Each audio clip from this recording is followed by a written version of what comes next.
How to win friends and influence people. How to stop worrying and start living. Book by Dale Carnegie. Detailed summary. Chapter 1. If you want to gather honey, don't kick over the beehive. Main idea. The primary principle of this chapter is that criticism and condemnation are often counterproductive. If you want to influence others and get the best results from them, avoid criticizing them. Instead, try to understand their perspective and find a way to encourage and inspire them. Criticism can cause resentment, hurt pride, and demotivate people, whereas understanding and encouragement foster cooperation and improvement. Key points and detailed analysis. 1. Criticism is futile and harmful. Carnegie begins by asserting that criticism is futile because it puts a person on the defensive and usually makes them strive to justify themselves. It hurts a person's sense of importance and causes resentment. Criticism can demoralize and is often taken as a direct attack on personal character. 2. Historical examples. The author uses historical figures like Abraham Lincoln to illustrate the point. Lincoln, early in his career, was often critical and harsh in his comments about others. However, he learned from personal experience that such behavior was ineffective and potentially dangerous. This transformation in Lincoln's approach serves as a powerful example of the importance of refraining from criticism. Another example given is the notorious gangster Al Capone, who saw himself as a benefactor of the people, despite his criminal activities. This shows that people do not blame themselves for anything, no matter how wrong they may be. 3. Psychological insights. Carnegie discusses the psychological reasons behind why people resist criticism. Human nature dictates that individuals crave appreciation and hate condemnation. When people feel criticized, their natural reaction is to defend themselves, often becoming more entrenched in their own perspectives. He highlights the work of B.F. Skinner, a famous psychologist, who proved that an animal rewarded for good behavior will learn much more effectively than an animal punished for bad behavior. The same applies to humans. 4. Alternative approach, empathy and understanding. Instead of criticizing, Carnegie advocates for understanding and empathy. Try to put yourself in the other person's shoes and understand why they did what they did. This approach can foster goodwill and more productive relationships. The chapter encourages looking for the good in people and being hearty in your approbation and lavish in your praise. Positive reinforcement encourages people to improve and builds their self-esteem. 5. Real-life applications. Carnegie provides various anecdotes and real-life scenarios where a lack of criticism and a focus on encouragement led to better outcomes. For example, he shares the story of Bob Hoover, a famous test pilot, and airshow performer, who dealt with a near-fatal mishap not by reprimanding the responsible mechanic but by reassuring him and maintaining his trust. These stories illustrate how leaders, managers, and even parents can achieve better results through positive reinforcement rather than criticism. 6. The fundamental desire for importance. A central theme in this chapter is the human desire for importance. People want to feel valued and significant. By acknowledging this and treating others with respect and understanding, you can effectively influence them. 7. Changing perspectives. Carnegie challenges readers to change their perspective and approach. Instead of being quick to criticize, take a moment to consider the situation from the other person's point of view. This shift in mindset can lead to more harmonious and effective interactions. 8. Building positive relationships. Building on the previous points, the chapter emphasizes that fostering positive relationships is crucial for success. Whether in personal life or business, relationships built on mutual respect and understanding are far more productive and rewarding than those marred by constant criticism and negativity. 9. Practicing self-restraint. Carnegie also stresses the importance of self-restraint. In moments of frustration or anger, it's easy to lash out and criticize. However, practicing restraint and responding thoughtfully can lead to better outcomes. This self-control is a valuable skill in all aspects of life. 10. Long-term benefits. Finally, the chapter highlights the long-term benefits of avoiding criticism. By fostering a positive environment where people feel valued and understood, you build loyalty, trust, and cooperation. These relationships are invaluable in achieving personal and professional success. Conclusion. The chapter "If You Want to Gather Honey, Don't Kick Over the Beehive" serves as a foundational principle in Dale Carnegie's philosophy of interpersonal relations. It underscores the destructive nature of criticism and the power of empathy, understanding, and positive reinforcement. By avoiding criticism and focusing on encouragement, you can build stronger, more cooperative, and more productive relationships. This approach not only helps in achieving your goals but also contributes to a more positive and harmonious environment for everyone involved. This detailed summary encapsulates the essence of the chapter, reflecting Carnegie's timeless advice on handling people with care and understanding to achieve better results in all areas of life. Chapter 2. The Big Secret of Dealing with People. Main idea. The primary principle of this chapter is that the deepest urge in human nature is the desire to be important. People crave appreciation and recognition. To effectively deal with others, you must give sincere appreciation and make them feel valued. This approach is crucial for building strong relationships and influencing people positively. Key points and detailed analysis. 1. Human craving for importance. Carnegie begins by emphasizing that the desire to feel important is a fundamental human need. This craving for importance is a driving force behind human behavior. It's more profound than almost any other desire, shaping actions, decisions, and interactions. This need for importance manifests in various forms, from seeking recognition in one's job to achieving social status or even acquiring material possessions. 2. Sincere appreciation versus flattery. Carnegie makes a clear distinction between sincere appreciation and flattery. Sincere appreciation is genuine and heartfelt, whereas flattery is insincere and can often be seen through as manipulative. He stresses the importance of being honest and genuine when giving appreciation. Insincere praise can do more harm than good, leading to distrust and skepticism. 3. Psychological insights. The chapter delves into psychological insights about why appreciation is so powerful.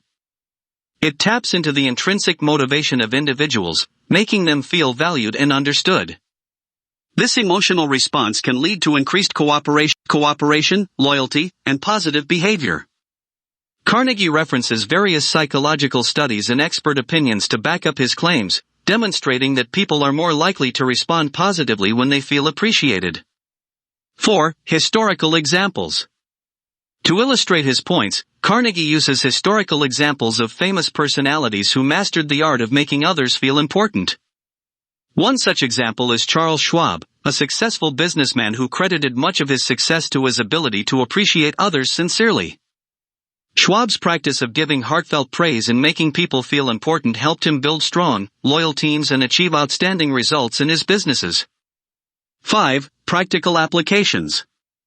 The chapter provides practical advice on how to apply this principle in everyday life. Carnegie suggests looking for the good in others and being specific in your praise.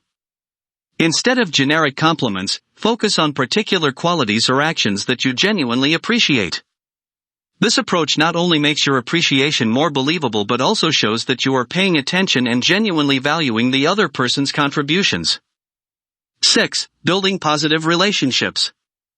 Carnegie emphasizes that sincere appreciation is a cornerstone of building positive relationships.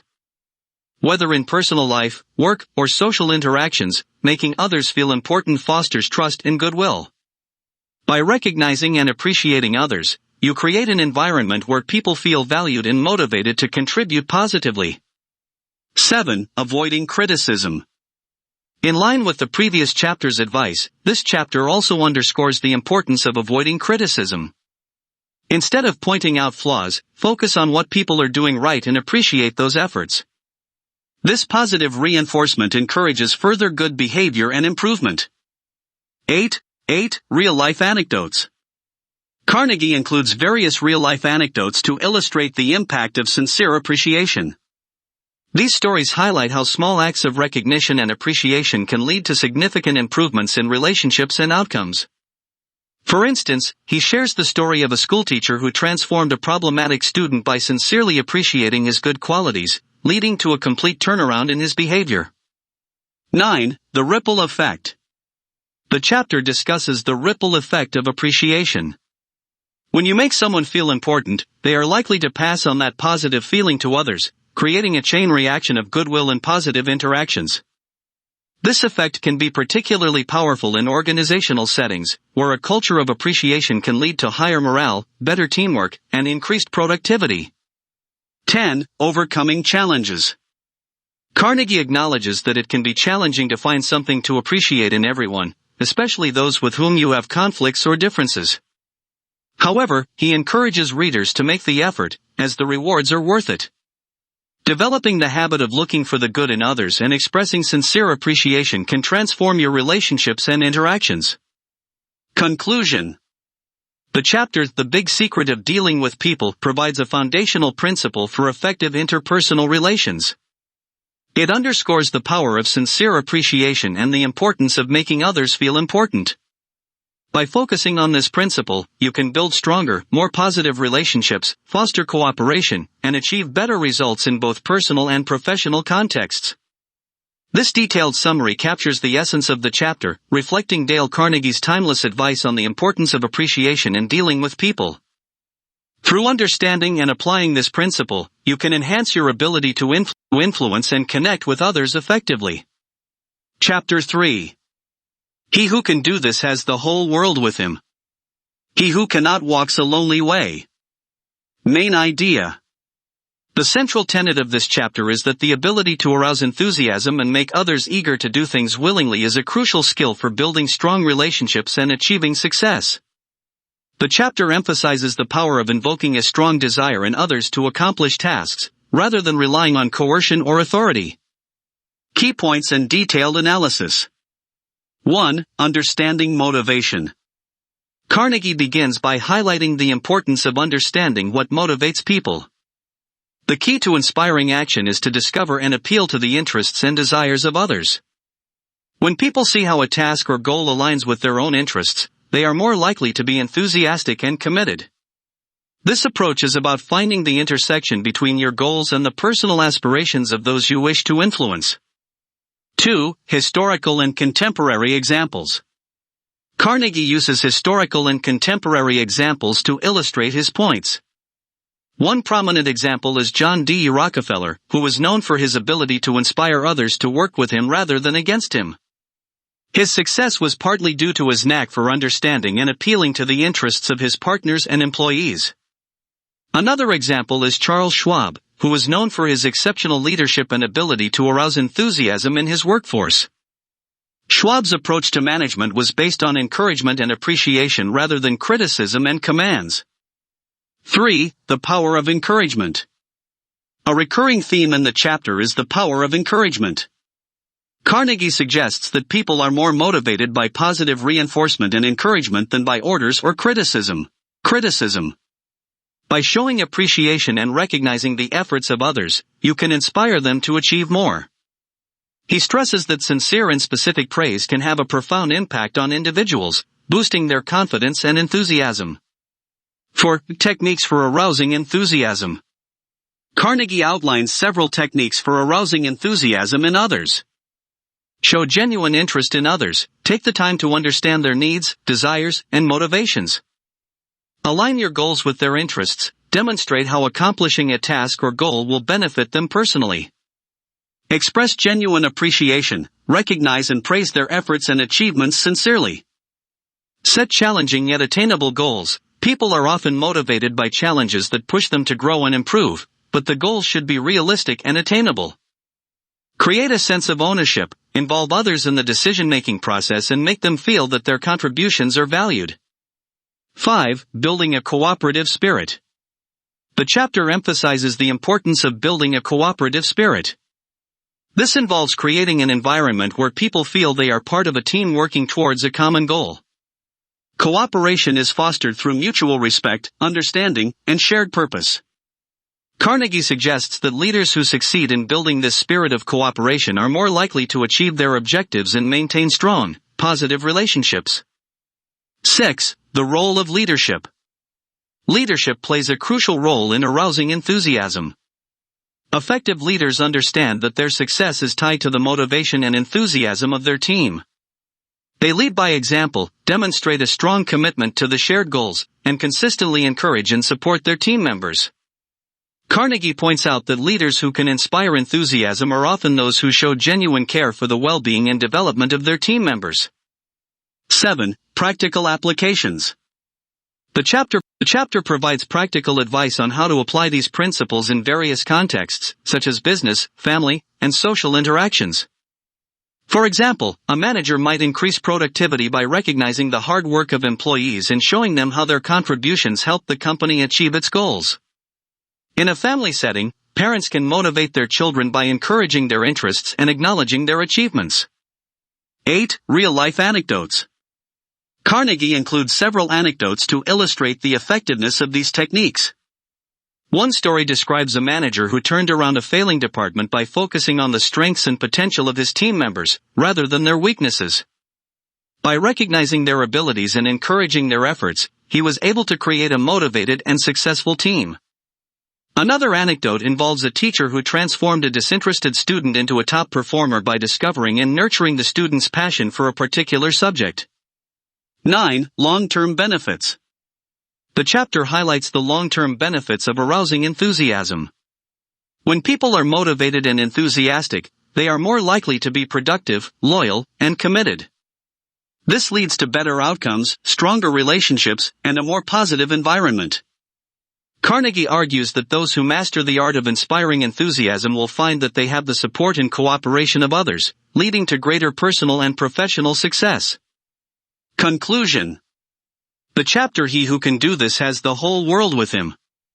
He who cannot walks a lonely way underscores the importance of inspiring enthusiasm in others. By understanding and appealing to the interests and desires of those you wish to influence, and by using encouragement and positive reinforcement, you can build strong relationships and achieve your goals more effectively. This principle is a cornerstone of effective leadership and interpersonal success, highlighting the power of motivation and enthusiasm in all areas of life. This detailed summary captures the essence of the chapter, reflecting Dale Carnegie's timeless advice on the importance of arousing enthusiasm in others to build strong, cooperative relationships and achieve success. Through understanding and applying these principles, you can enhance your ability to influence and connect with others effectively. Chapter 4. Do this and you'll be welcome anywhere. Main idea. The main principle of this chapter is that showing a genuine interest in other people is the key to being liked and welcomed by everyone. By focusing on others and expressing sincere curiosity about their lives and interests, you can build strong, positive relationships and make a lasting impression. Key points and detailed analysis. 1. Human nature and the desire for importance. Carnegie starts by emphasizing that one of the most basic human desires is to feel important and valued. People appreciate those who show interest in them and make them feel significant. He asserts that by genuinely showing interest in others, you fulfill this deep-seated need and, as a result, are welcomed and liked by those around you. 2. The power of genuine interest. Carnegie argues that showing genuine interest in others is a powerful way to build rapport and make friends. This interest should be sincere, as people can easily detect when someone is being insincere or manipulative. To illustrate this, he recounts the story of Charles Eliot, the former president of Harvard University, who was able to win people over by showing a keen interest in their thoughts and feelings. 3. Techniques for showing genuine interest. The chapter offers practical advice on how to demonstrate genuine interest in others. Ask questions, show curiosity about their lives by asking meaningful questions. This demonstrates that you care about their opinions and experiences. Listen actively, pay close attention when they speak and show that you are engaged in the conversation. Active listening involves maintaining eye contact, nodding, and providing verbal affirmations. Remember details, make an effort to remember and mention details from previous conversations. This shows that you value what they say and are genuinely interested in their lives.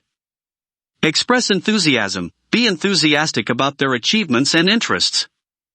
Celebrate their successes and encourage their passions. 4. The benefits of genuine interest. Carnegie outlines the numerous benefits of showing a genuine interest in others. People are more likely to remember and appreciate you, leading to stronger and more meaningful relationships. By focusing on others, you can also gain new perspectives, learn new things, and develop a more positive outlook on life. This outward focus can reduce self-centeredness and increase empathy. 5. Real-life examples. The chapter includes real-life anecdotes to illustrate the effectiveness of these techniques. For example, Carnegie shares the story of a man who transformed his social life by making a conscious effort to show interest in others. This change in approach led to more friends and better relationships both personally and professionally. Another story involves a young woman who became highly popular in her social circle by consistently showing genuine interest in everyone she met.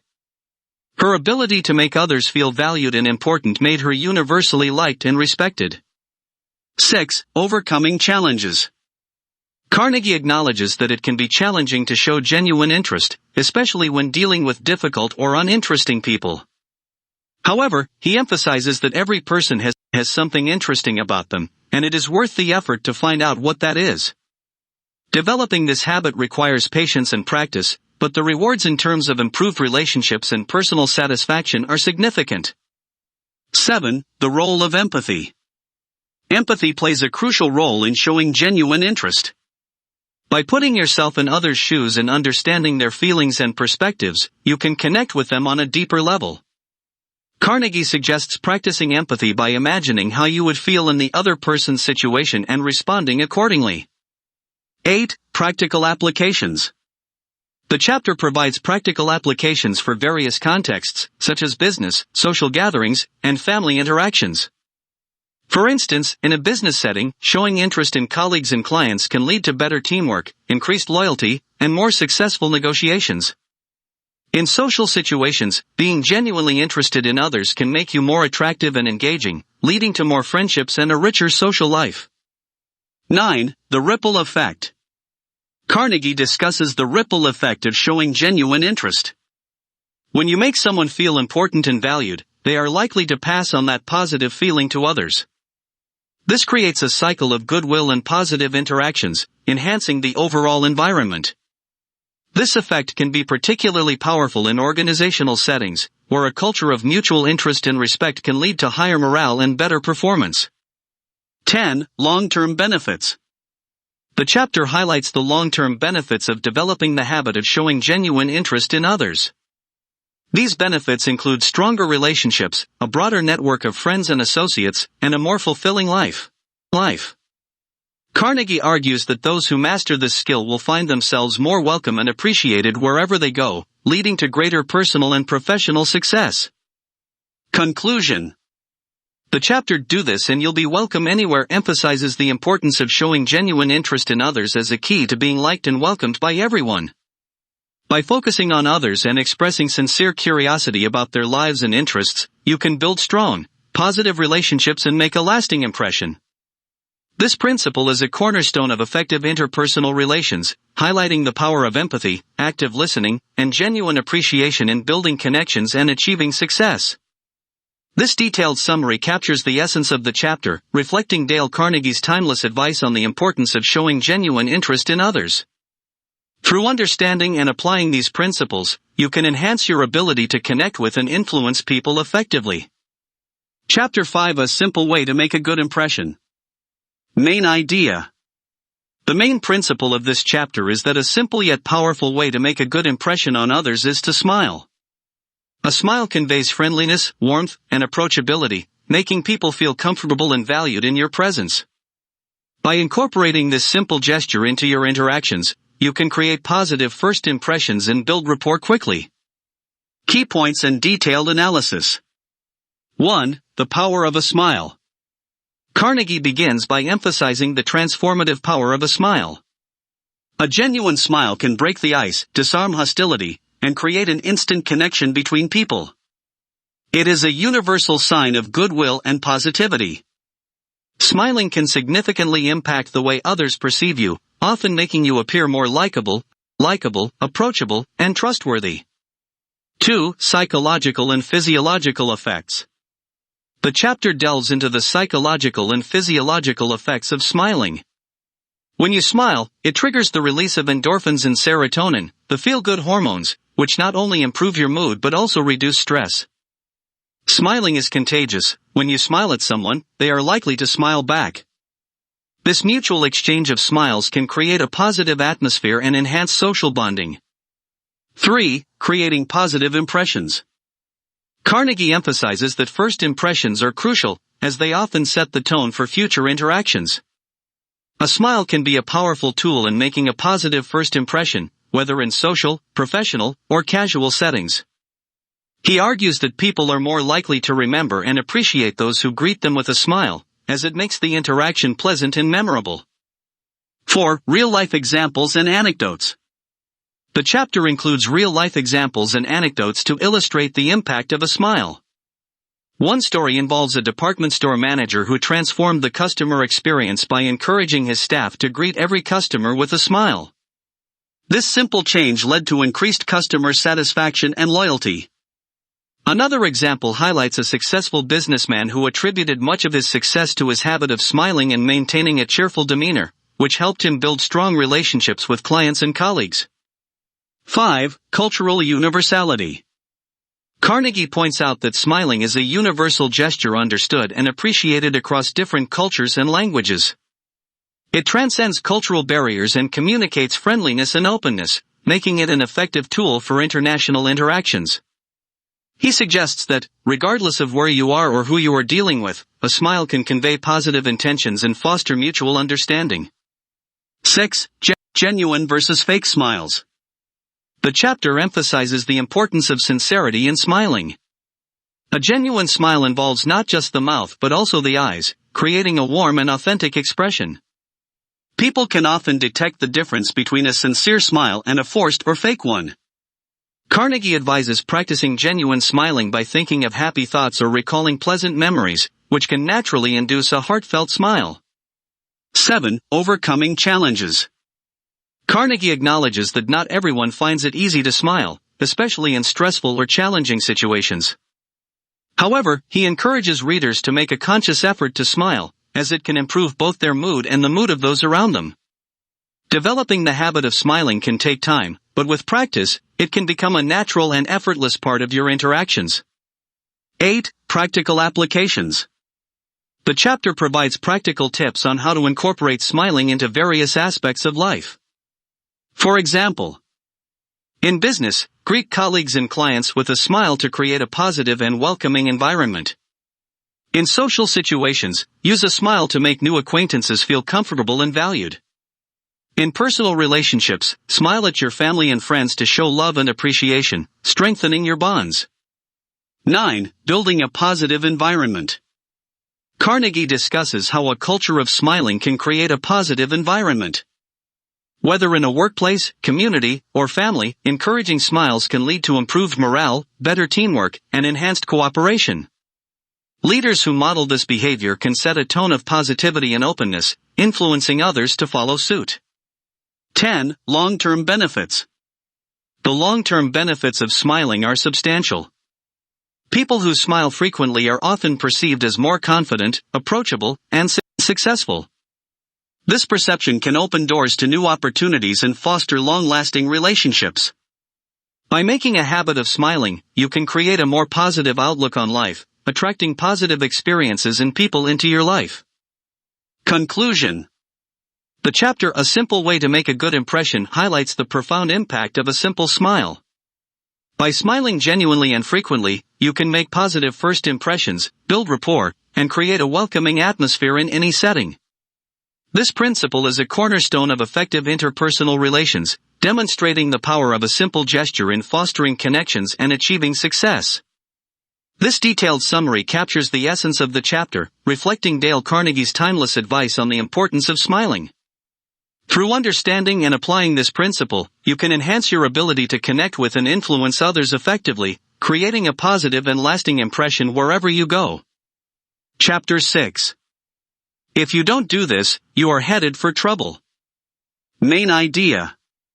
The central message of this chapter is that remembering and using a person's name is crucial for building positive relationships and avoiding trouble in social and professional interactions. Carnegie emphasizes that a person's name is the sweetest and most important sound in any language to that person. By using someone's name, you show respect, make them feel valued, and create a positive impression. Key points and detailed analysis. 1. The importance of a name. Carnegie underscores that a person's name is a fundamental aspect of their identity. It represents their individuality and uniqueness. When you remember and use someone's name, it demonstrates that you see them as a distinct individual and not just a faceless entity. He suggests that failing to remember or use a person's name can lead to negative impressions and feelings of disregard, which can damage relationships and cause trouble. 2. Psychological impact. The chapter discusses the psychological impact of hearing one's own name. It activates attention and creates a sense of belonging and importance. People are naturally drawn to those who recognize and acknowledge their name. Using someone's name can also foster a sense of trust and rapport, making interactions smoother and more pleasant. 3. Techniques for remembering names. Carnegie provides practical techniques for remembering names. Repeat the name, use the person's name immediately after being introduced and several times during the conversation.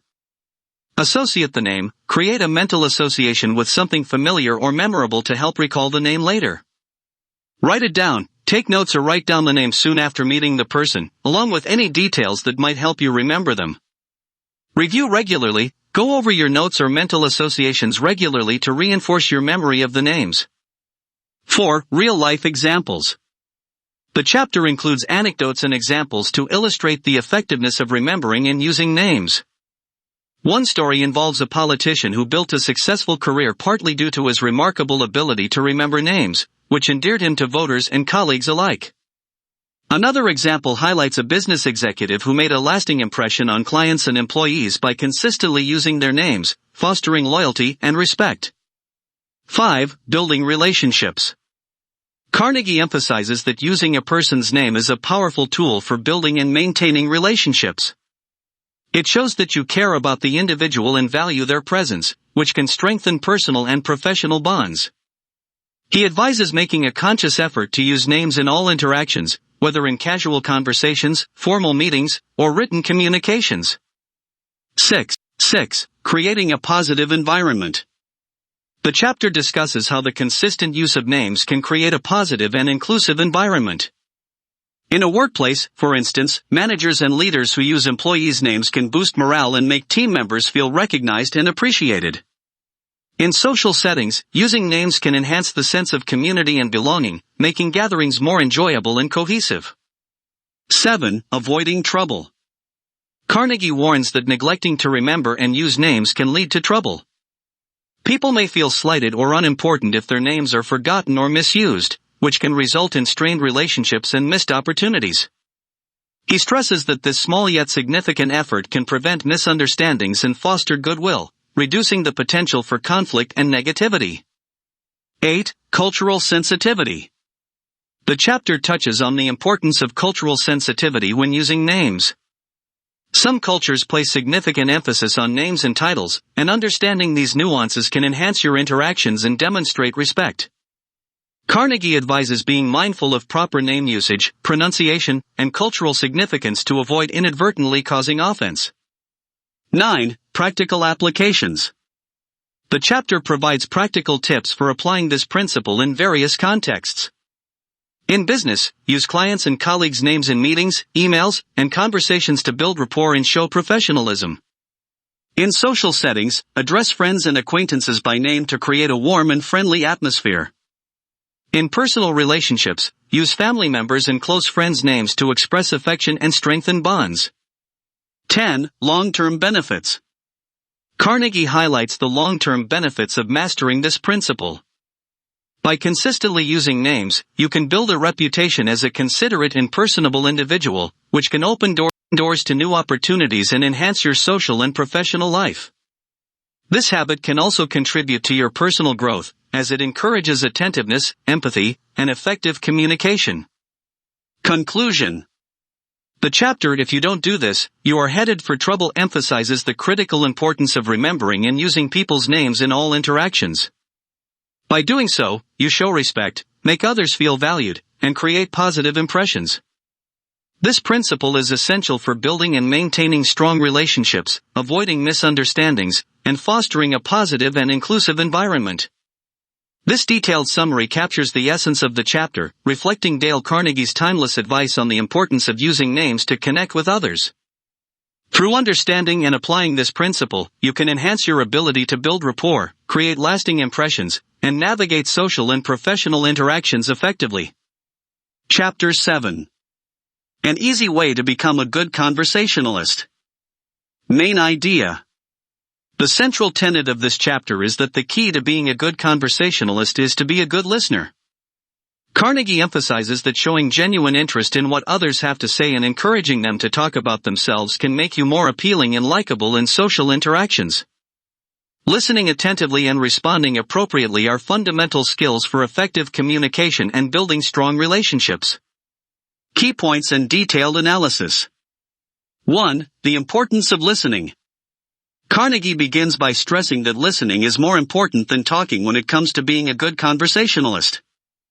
Most people enjoy talking about themselves and their interests, and by listening, you make them feel valued and understood.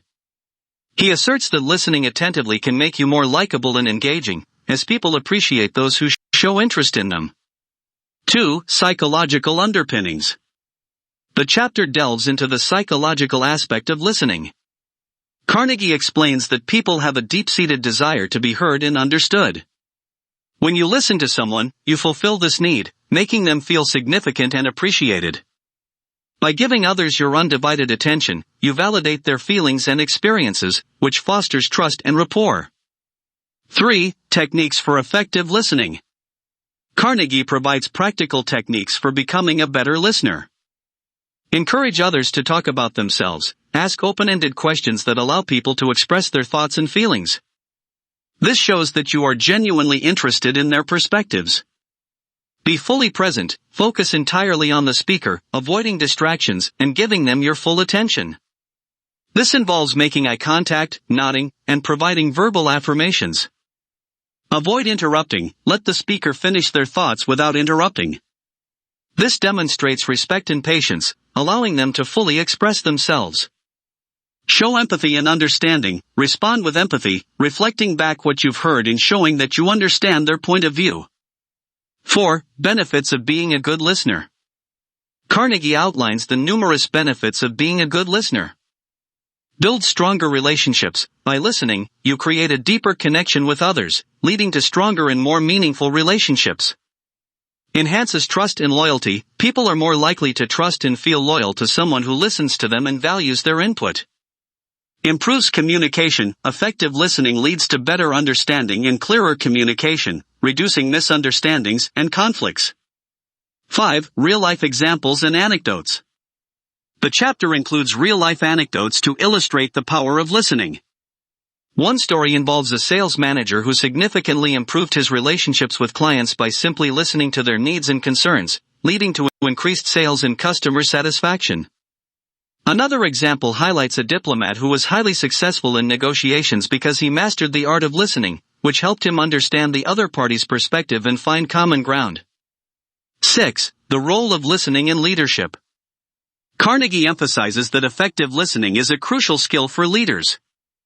Leaders who listen to their team members gain valuable insights, foster a collaborative environment, and make more informed decisions. He argues that leaders who prioritize listening are better able to motivate and inspire their teams, as they demonstrate respect and consideration for their employees' ideas and concerns. 7. Overcoming challenges. The chapter acknowledges that listening can be challenging, especially when you are eager to share your own thoughts or when the topic is not particularly interesting to you. However, Carnegie encourages readers to practice patience and maintain their focus on the speaker.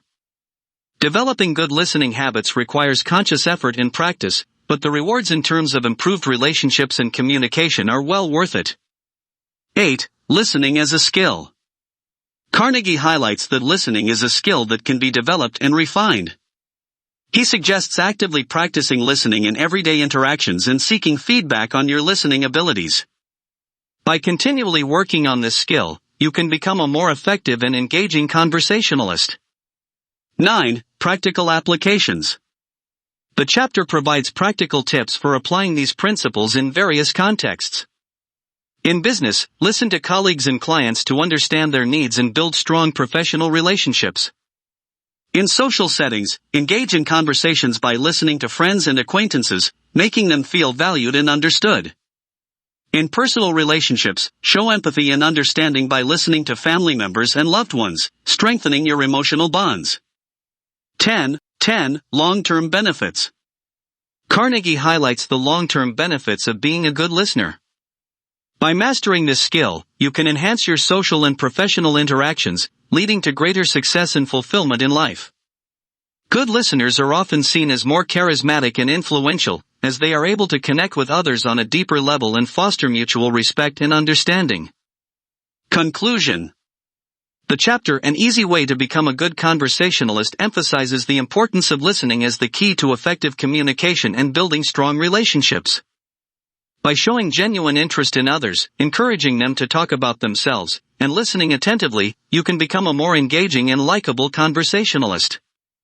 This principle is fundamental for creating positive interactions and achieving success in both personal and professional contexts. This detailed summary captures the essence of the chapter, reflecting Dale Carnegie's timeless advice on the importance of listening. Through understanding and applying this principle, you can enhance your ability to connect with and influence others effectively, creating lasting and meaningful relationships. Chapter 8. How to Interest People. Main idea. The central idea of this chapter is that to interest people, you must focus on what interests them, not just what interests you. Carnegie emphasizes the importance of understanding others' needs, desires, and perspectives to engage them effectively. By aligning your communication with their interests and values, you can capture their attention, build rapport, and create meaningful connections. Key points and detailed analysis. 1. Understanding human nature.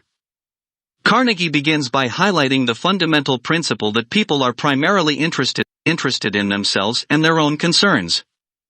To capture their interest, you must appeal to their self-interest by addressing their needs, desires, and aspirations. He emphasizes that successful communication requires empathy and a genuine interest in understanding others' perspectives.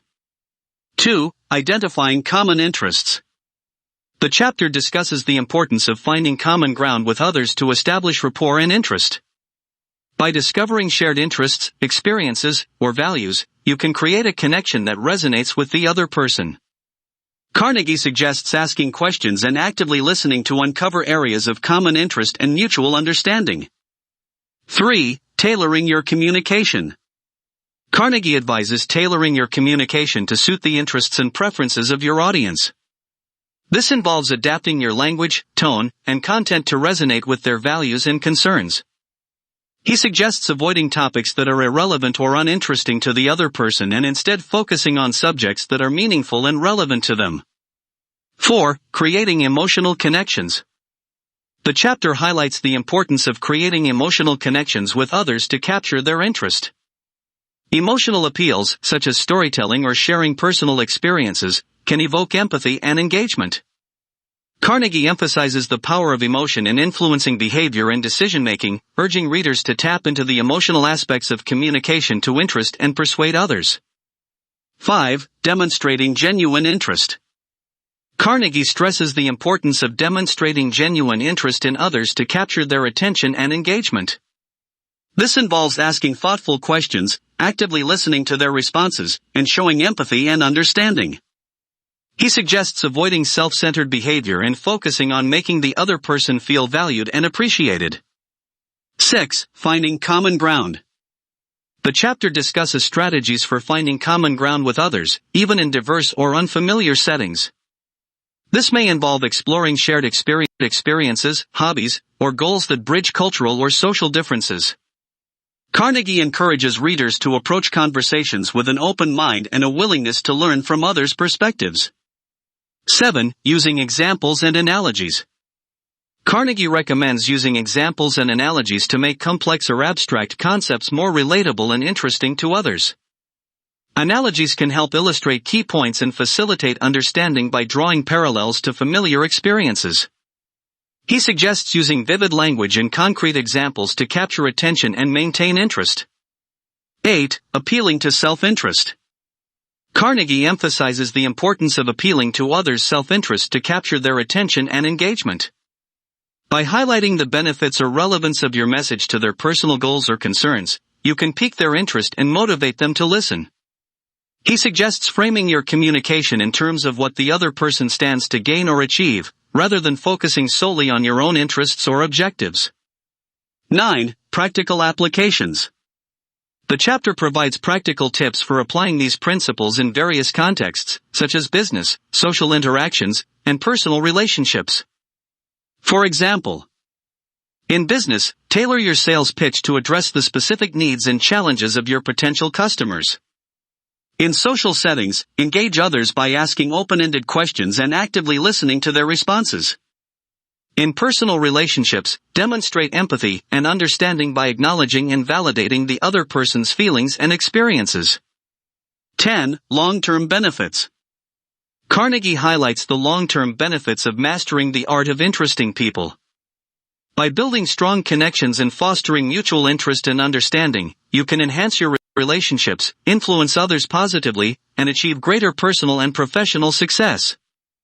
This principle is foundational for effective communication and interpersonal relations, providing a roadmap for engaging others authentically and meaningfully. Conclusion. The chapter How to Interest People underscores the importance of understanding others' needs, desires, and perspectives to capture their attention and engagement. By appealing to their self-interest, finding common ground, and demonstrating genuine interest and empathy, you can create meaningful connections and foster mutual understanding. This principle is essential for effective communication and building strong relationships in all aspects of life. This detailed summary captures the essence of the chapter, reflecting Dale Carnegie's timeless advice on the art of interesting people. Through understanding and applying these principles, you can enhance your ability to engage others authentically and meaningfully, leading to greater satisfaction and success in your interactions and relationships. Chapter 9. How to make people like you instantly. Main idea. The central premise of this chapter is that making people like you instantly is possible by showing genuine interest in them and making them feel important. Carnegie emphasizes that people are naturally drawn to those who make them feel valued and appreciated. By mastering simple techniques such as smiling, remembering, and using people's names, and expressing sincere appreciation, you can create a positive impression and win people over quickly. Key points and detailed analysis. 1. The power of first impressions. Carnegie underscores the importance of first impressions in shaping how others perceive you. The initial moments of an interaction are crucial, as they set the tone for the relationship. He suggests that by making a positive first impression, you can lay the foundation for a strong and lasting connection. 2. Smiling. The chapter begins by highlighting the power of a genuine smile in creating a favorable impression. Smiling is a universal gesture of warmth and friendliness that can instantly put others at ease. Carnegie encourages readers to cultivate the habit of smiling, as it can make you more approachable and likable. 3. Remembering and using names. Carnegie emphasizes the importance of remembering and using people's names in conversation. A person's name is the sweetest sound to them, and using it shows that you value and respect them. He suggests making a conscious effort to remember names and using them frequently to strengthen your connections with others. 4. Expressing sincere appreciation. The chapter discusses the power of expressing sincere appreciation in winning people over. Acknowledging others' contributions and achievements can make them feel valued and respected. Carnegie advises expressing appreciation promptly and genuinely, without any ulterior motives. 5. Being a good listener. Carnegie emphasizes the importance of being a good listener in creating instant likability. Listening attentively and showing genuine interest in others' thoughts and feelings can make them feel understood and appreciated. He suggests asking open-ended questions and giving others the opportunity to share their ideas and experiences. 6. Finding common ground. The chapter discusses the value of finding common ground with others to build rapport and connection. Discovering shared interests, experiences, or goals can create an instant bond and make you more likable. Carnegie advises looking for opportunities to connect with others on topics that interest them, even if they are unfamiliar to you. 7. Authenticity and sincerity. Carnegie stresses the importance of authenticity and sincerity in making people like you instantly.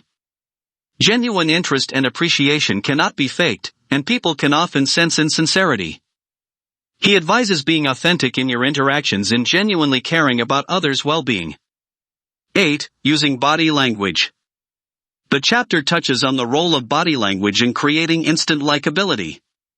Positive and open body language, such as maintaining eye contact, smiling, and nodding, can convey warmth and friendliness. Carnegie suggests paying attention to your body language and making adjustments to appear more approachable and engaging. 9. Practical applications.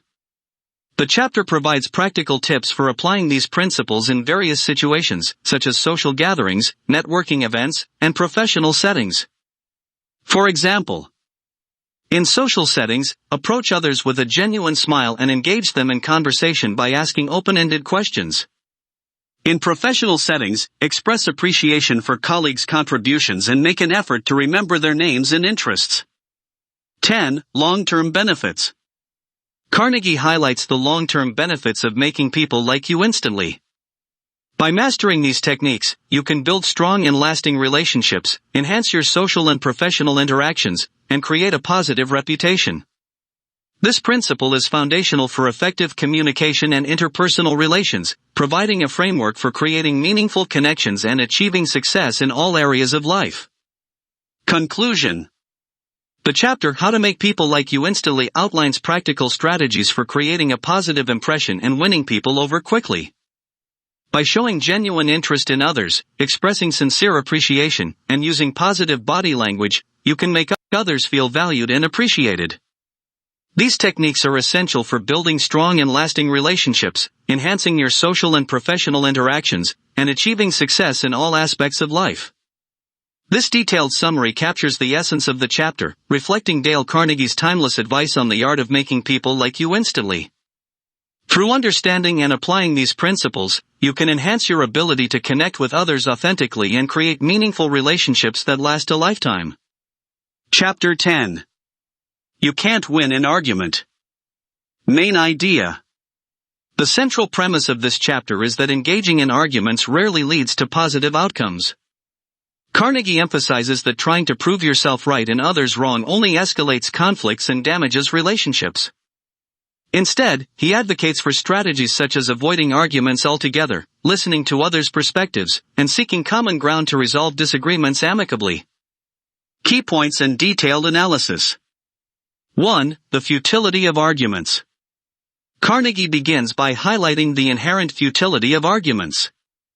Engaging in debates with the sole aim of proving oneself right often leads to resentment, hostility, and damaged relationships.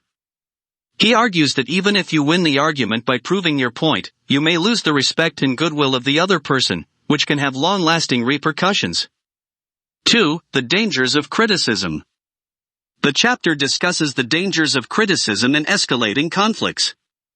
Criticizing others' opinions, beliefs, or actions can lead to defensiveness and resentment, making it difficult to find common ground. Carnegie suggests refraining from criticism and instead focusing on understanding others' perspectives and finding areas of agreement. 3. Seeking common ground. Carnegie emphasizes the importance of seeking common ground with others to resolve disagreements amicably.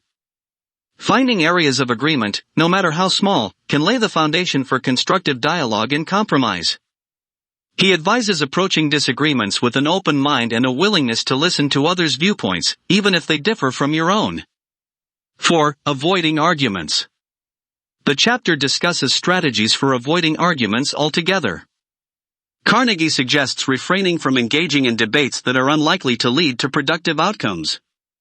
He advises redirecting conversations away from contentious topics and focusing on areas of mutual interest or agreement. 5. Listening to understand. Carnegie emphasizes the importance of active listening in diffusing arguments. Listening attentively to others' perspectives can help you understand their underlying concerns and motivations. He suggests asking open-ended questions and seeking clarification to gain a deeper understanding of the other person's point of view. 6. Showing empathy and understanding. The chapter highlights the value of showing empathy and understanding in resolving conflicts. Acknowledging others' feelings and perspectives can help diffuse tension and create a more conducive environment for dialogue. Carnegie advises expressing empathy and understanding even if you disagree with the other person's views. 7. Finding solutions together. Carnegie stresses the importance of focusing on finding solutions rather than assigning blame or proving oneself right. Collaborative problem-solving can lead to mutually beneficial outcomes and strengthen relationships. He suggests brainstorming solutions together and being open to compromise to reach a resolution that satisfies both parties. 8. Maintaining perspective. The chapter encourages readers to maintain perspective and not let disagreements overshadow the bigger picture. Recognizing that differences of opinion are natural and inevitable can help prevent conflicts from escalating. Carnegie advises keeping emotions in check and focusing on the long-term goals of maintaining positive relationships. 9. Practical applications.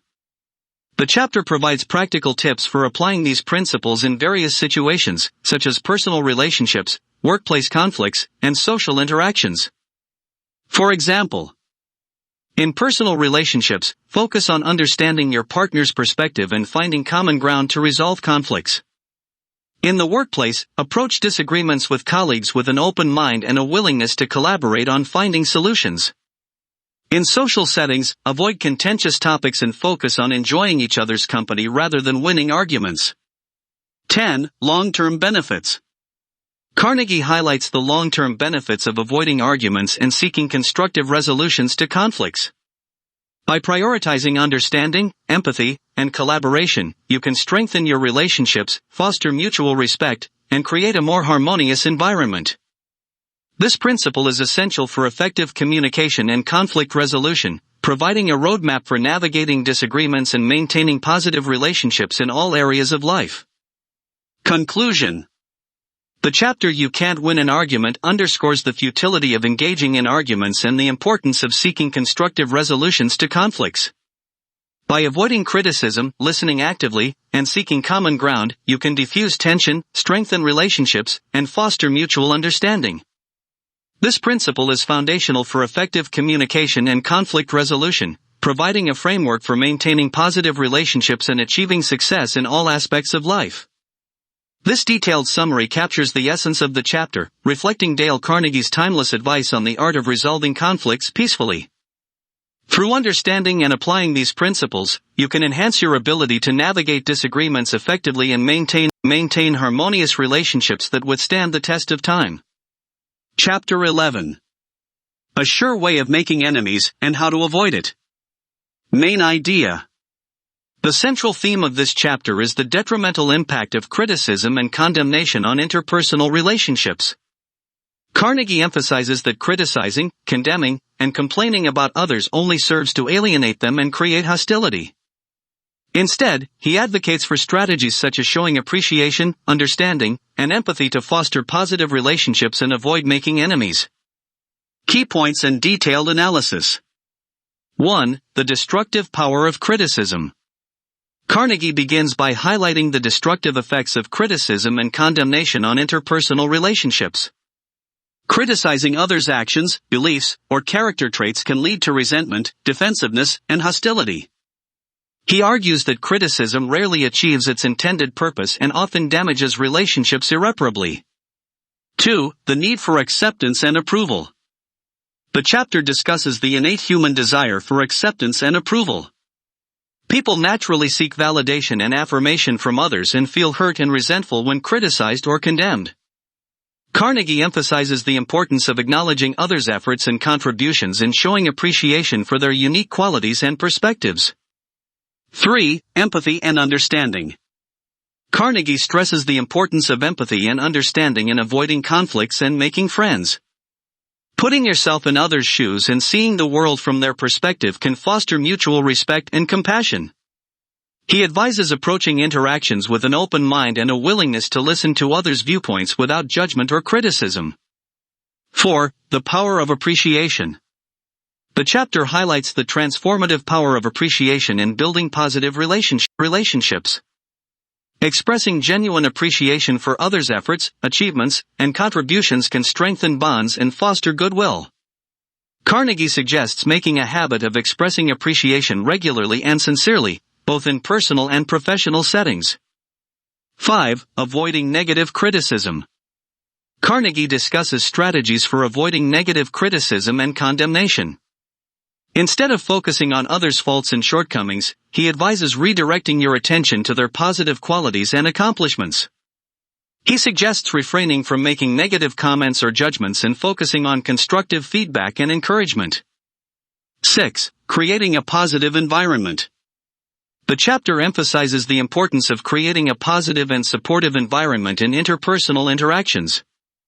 Encouraging and uplifting others can create a sense of camaraderie and mutual respect. Carnegie advises surrounding yourself with positive influences and avoiding negative people and situations that breed criticism and condemnation. 7. Leading by example. Carnegie underscores the role of leading by example in fostering positive relationships. By embodying the principles of acceptance, appreciation, and empathy, you can inspire others to do the same. He suggests modeling positive behavior and treating others with kindness and respect, even in challenging situations. 8. The Golden Rule. The chapter discusses the timeless wisdom of the Golden Rule, treating others as you would like to be treated. By extending kindness, understanding, and appreciation to others, you can cultivate a culture of mutual respect and cooperation. Carnegie advises making the Golden Rule a guiding principle in all your interactions and decisions. 9. Practical applications. The chapter provides practical tips for applying these principles in various situations, such as personal relationships, workplace dynamics, and social interactions. For example, in personal relationships, focus on showing appreciation for your loved one's efforts and qualities, rather than criticizing their shortcomings. In the workplace, foster a positive and supportive culture by recognizing and celebrating employees' achievements and contributions. In social settings, cultivate an atmosphere of acceptance and empathy by refraining from negative criticism and judgment. 10. Long-term benefits. Carnegie highlights the long-term benefits of avoiding criticism and condemnation and instead focusing on appreciation and understanding. By nurturing positive relationships and fostering a supportive environment, you can create lasting bonds and achieve greater happiness and fulfillment. This principle is foundational for effective communication and interpersonal relations, providing a roadmap for building strong and meaningful connections that withstand the test of time. Conclusion. The chapter A Sure Way of Making Enemies and How to Avoid It underscores the destructive impact of criticism and condemnation on interpersonal relationships and advocates for strategies such as appreciation, understanding, and empathy to foster positive connections. By avoiding negative criticism and instead focusing on acceptance and support, you can create a culture of mutual respect and cooperation. This principle is essential for building strong and meaningful relationships that enrich your personal and professional life. This detailed summary captures the essence of the chapter, reflecting Dale Carnegie's timeless advice on the art of avoiding conflict and making friends. Through understanding and applying these principles, you can enhance your ability to navigate interpersonal interactions effectively and cultivate lasting relationships built on mutual respect and goodwill. Chapter 12. If you're wrong, admit it. Main idea. The central theme of this chapter is the importance of humility and honesty in interpersonal relationships. Carnegie emphasizes that admitting mistakes and taking responsibility for them is essential for building trust, fostering respect, and resolving conflicts. By acknowledging your errors openly and sincerely, you can demonstrate integrity and humility, which are key qualities in effective communication and leadership. Key points and detailed analysis. 1. The importance of admitting mistakes. Carnegie begins by highlighting the significance of admitting mistakes and taking responsibility for them. Rather than trying to cover up or deny errors, he argues that acknowledging them openly and sincerely is crucial for maintaining credibility and integrity. He emphasizes that admitting mistakes is a sign of strength, not weakness, as it demonstrates honesty and humility. 2. Building trust and respect. The chapter discusses how admitting mistakes can build trust and respect in interpersonal relationships. When you own up to your errors, you show others that you are accountable and trustworthy. Carnegie suggests that people are more likely to forgive and respect those who are honest and forthcoming about their mistakes. 3. Overcoming ego and pride. Carnegie addresses the role of ego and pride in preventing people from admitting mistakes. He argues that fear of being perceived as weak or incompetent often leads individuals to deny or deflect blame for their errors. He advises overcoming ego and pride by prioritizing honesty and integrity over the desire to save face. 4. Creating a culture of accountability. The chapter discusses the importance of creating a culture of accountability in organizations and relationships.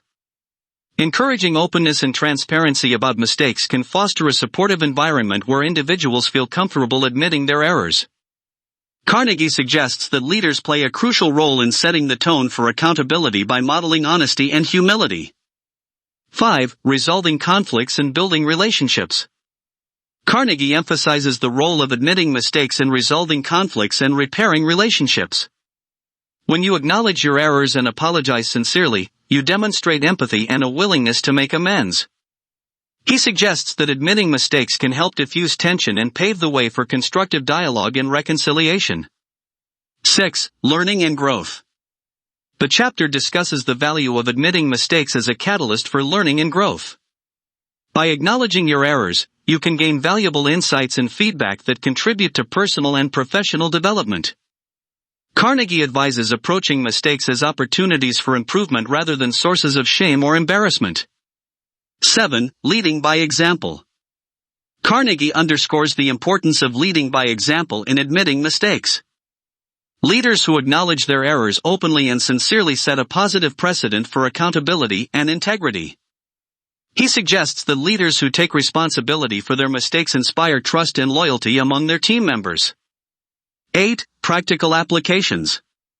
The chapter provides practical tips for applying these principles in various situations, such as work, relationships, and personal development. For example, in the workplace, encourage a culture of accountability by praising employees who admit mistakes and take steps to rectify them. In personal relationships, foster trust and intimacy by admitting your errors and apologizing sincerely when you hurt or offend others. 9. Long-term benefits. Carnegie highlights the long-term benefits of admitting mistakes and taking responsibility for them. By demonstrating honesty and humility, you can build stronger relationships, foster a culture of accountability, and achieve greater personal and professional success. This principle is foundational for effective communication and leadership, providing a framework for building trust, resolving conflicts, and fostering growth and development. Conclusion. The chapter If You're Wrong, Admit It underscores the importance of humility and honesty in interpersonal relationships. By acknowledging mistakes openly and sincerely, you can build trust, foster respect, and resolve conflicts effectively. This principle is essential for creating a culture of accountability and integrity in organizations and relationships, and for achieving personal and professional growth. This detailed summary captures the essence of the chapter, reflecting Dale Carnegie's timeless advice on the importance of admitting mistakes.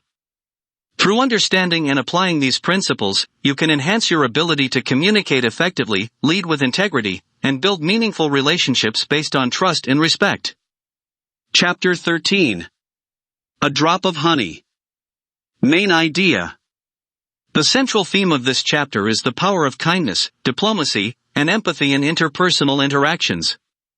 Carnegie emphasizes that using tact and diplomacy, rather than criticism or confrontation, can help diffuse conflicts, build rapport, and foster positive relationships. By choosing words carefully, acknowledging others' perspectives, and showing empathy and understanding, you can create a more harmonious and supportive environment in both personal and professional settings. Key points and detailed analysis. 1. The metaphor of a drop of honey. Carnegie introduces the metaphor of a drop of honey to illustrate the concept of using kindness and diplomacy to influence others positively. Just as a small amount of honey can sweeten a bitter situation, employing tact and empathy can transform contentious interactions into constructive dialogue. He emphasizes the transformative power of kindness in fostering understanding and cooperation. 2. Choosing words wisely. The chapter discusses the importance of choosing words carefully to avoid provoking or offending others. Carnegie advises using diplomatic language that conveys respect and consideration for others' feelings. He suggests reframing criticisms or disagreements in a more positive and constructive manner to minimize defensiveness and hostility. 3. Acknowledging others' perspectives. Carnegie stresses the importance of acknowledging others' perspectives and feelings in communication. Showing empathy and understanding can help bridge differences and build rapport. He advises listening attentively to others' viewpoints and validating their experiences, even if you disagree with them. 4. Using diplomacy in conflicts. The chapter discusses strategies for using diplomacy in resolving conflicts and disagreements. Rather than engaging in confrontational or adversarial behavior, Carnegie suggests approaching conflicts with a spirit of cooperation and compromise. He emphasizes the value of seeking common ground and finding mutually beneficial solutions. 5. Avoiding criticism and condemnation. Carnegie highlights the detrimental effects of criticism and condemnation in interpersonal interactions. Rather than focusing on others' faults or shortcomings, he advises refraining from negative judgments and instead focusing on positive reinforcement and encouragement. He suggests that criticism rarely leads to positive outcomes and often damages relationships. 6. Expressing appreciation and gratitude. The chapter discusses the importance of expressing appreciation and gratitude in building positive relationships. Acknowledging others' contributions and efforts can foster goodwill and strengthen bonds. Carnegie advises making a habit of expressing gratitude regularly, both in personal and professional interactions. 7. Creating a supportive environment. Carnegie emphasizes the role of creating a supportive and inclusive environment in fostering positive relationships. Encouraging kindness, empathy, and cooperation can enhance morale and productivity. He suggests that leaders play a crucial role in setting the tone for a positive organizational culture by modeling respectful and considerate behavior. 8. Leading by example. Carnegie underscores the importance of leading by example in using diplomacy and kindness in interpersonal interactions. Leaders who demonstrate empathy, tact, and diplomacy inspire others to do the same. He advises cultivating a culture of mutual respect and understanding by treating others with kindness and consideration. 9. Practical applications. The chapter provides practical tips for applying these principles in various situations, such as work, family, and social interactions. For example, in the workplace, foster a culture of collaboration and teamwork by encouraging respectful communication and acknowledging others' contributions. In personal relationships, strengthen bonds by expressing appreciation and empathy for your loved one's experiences and perspectives. 10. Long-term benefits. Carnegie highlights the long-term benefits of using diplomacy and kindness in interpersonal interactions. By fostering positive relationships built on mutual respect and understanding, you can create a supportive and harmonious environment that contributes to personal and professional success. This principle is foundational for effective communication and leadership, providing a roadmap for navigating conflicts and building meaningful connections based on empathy and kindness. Conclusion. The chapter A Drop of Honey underscores the power of kindness, diplomacy, and empathy in fostering positive relationships and resolving conflicts. By choosing words carefully, acknowledging others' perspectives, and showing empathy and understanding, you can create a more harmonious and supportive environment in both personal and professional settings. This principle is essential for effective communication and leadership, providing a framework for building trust, fostering cooperation, and achieving success in all aspects of life. This detailed summary captures the essence of the chapter, reflecting Dale Carnegie's timeless advice on the importance of using diplomacy and kindness to influence others positively. Through understanding and applying these principles, you can enhance your ability to communicate effectively, resolve conflicts constructively, and build meaningful relationships based on mutual respect and understanding. Chapter 14. The Secret of Socrates. Main idea. The central theme of this chapter is the power of asking questions to engage others, stimulate critical thinking, and foster meaningful dialogue. Carnegie draws inspiration from the Socratic method, a philosophical approach developed by the ancient Greek philosopher Socrates, who used questions to guide his students toward deeper understanding and self-discovery. By asking thoughtful and open-ended questions, you can demonstrate interest, encourage reflection, and build rapport with others. Key points and detailed analysis. 1. The Socratic Method. Carnegie introduces the Socratic method as a powerful tool for engaging others in conversation and promoting learning.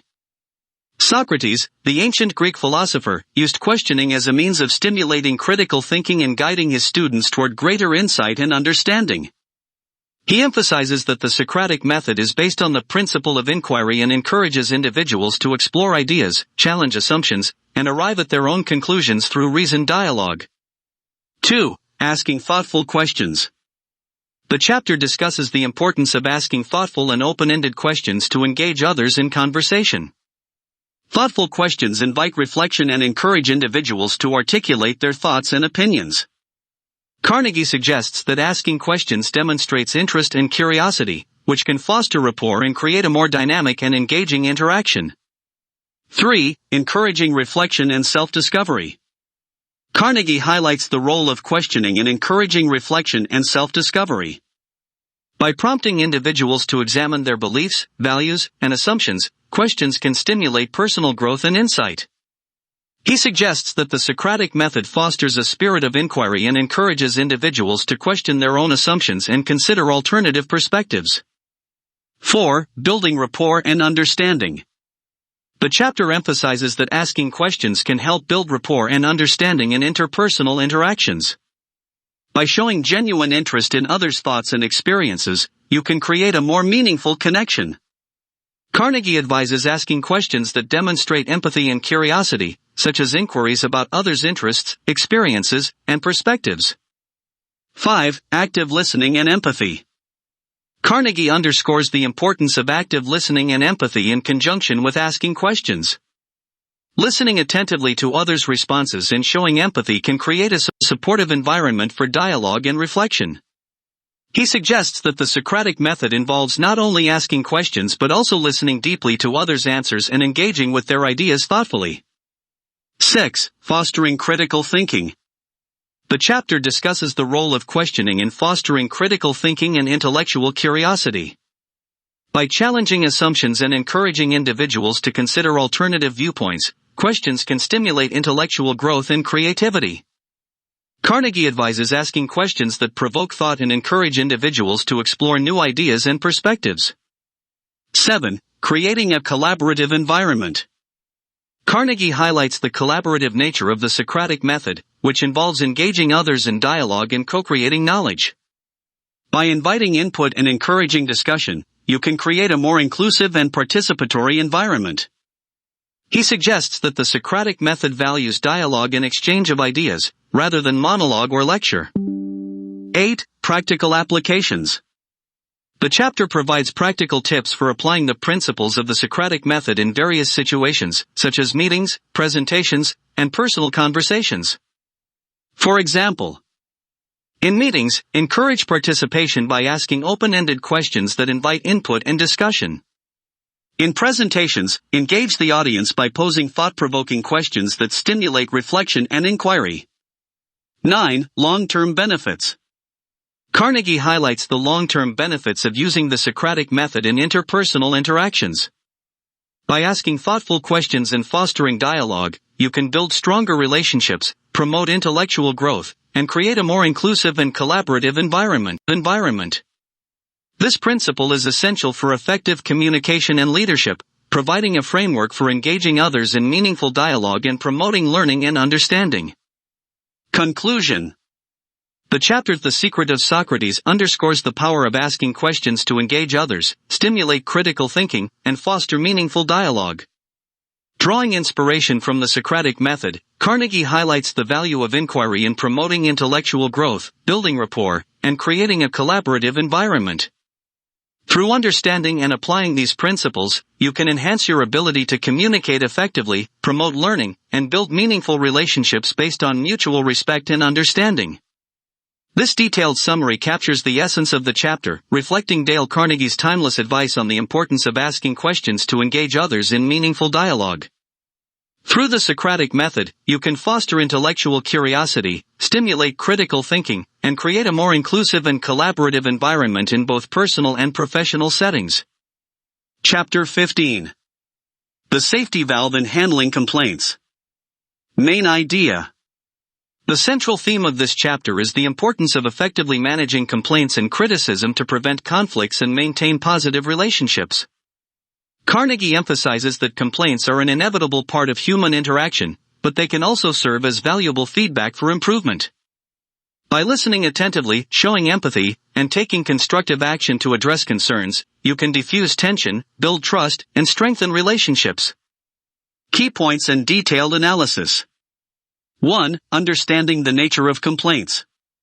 Carnegie begins by discussing the nature of complaints and their role in interpersonal interactions.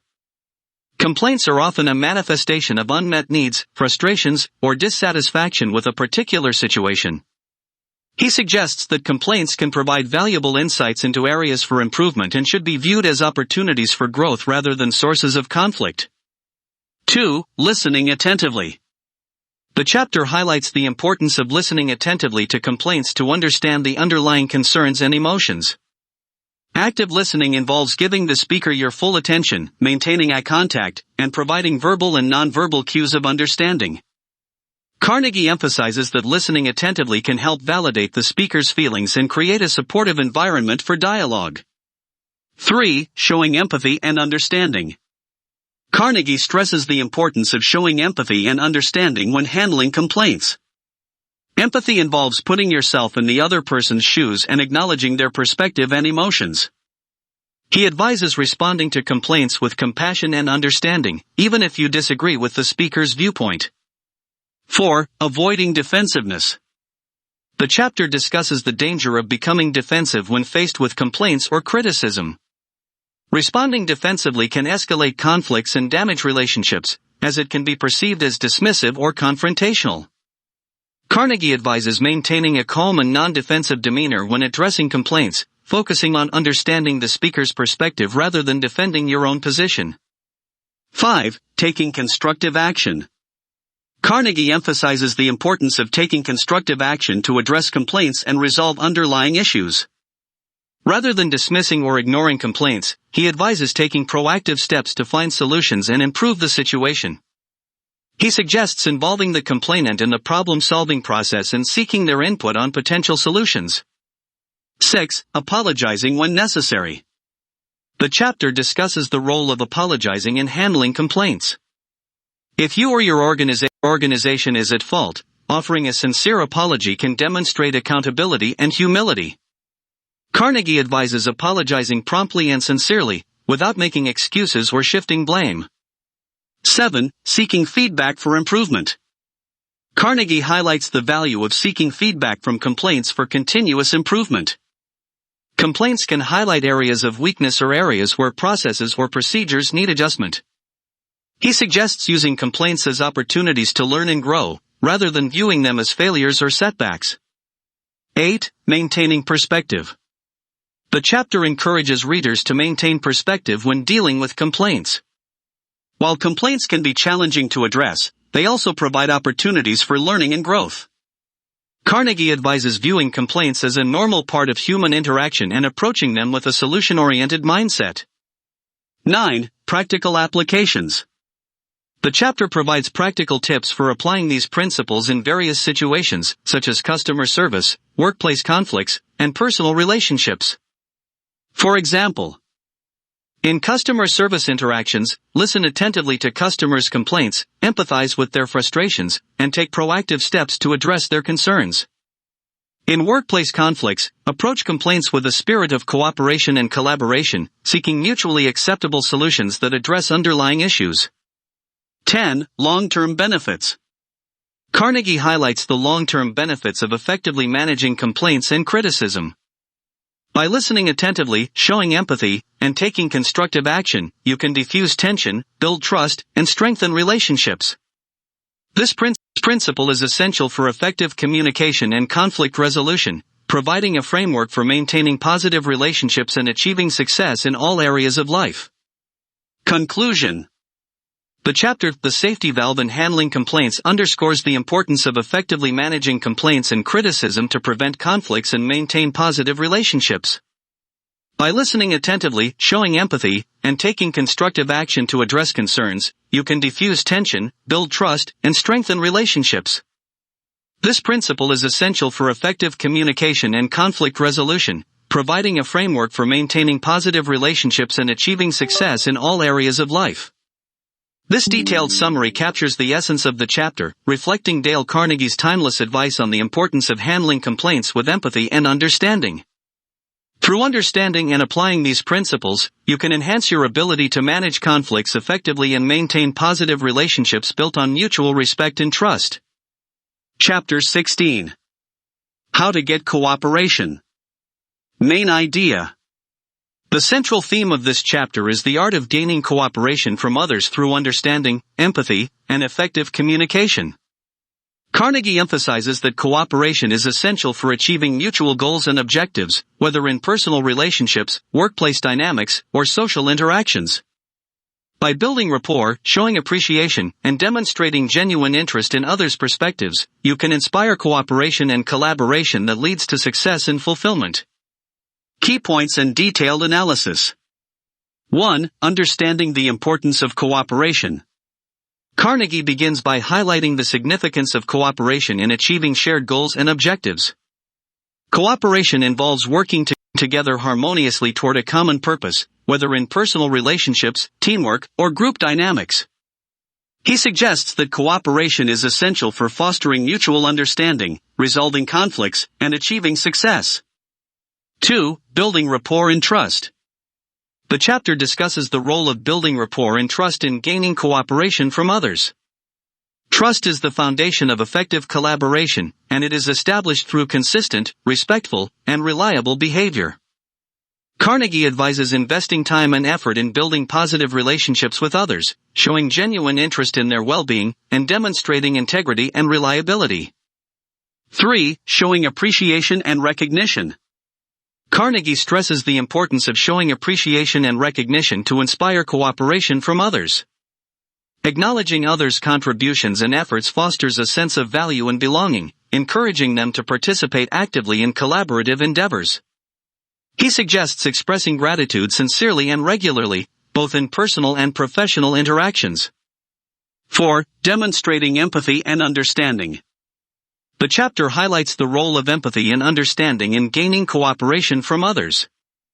Empathy involves putting yourself in others' shoes and recognizing their perspectives, needs, and concerns. Carnegie advises approaching interactions with empathy and understanding, listening attentively to others' viewpoints, and acknowledging their feelings and experiences. 5. Fostering open communication. Carnegie emphasizes the importance of fostering open communication to facilitate cooperation and collaboration. Effective communication involves sharing information transparently, expressing ideas clearly, and listening actively to others' input. He suggests creating a supportive environment where individuals feel comfortable expressing their opinions and concerns without fear of judgment or reprisal. 6. Seeking win-win solutions. The chapter discusses the value of seeking win-win solutions in gaining cooperation from others.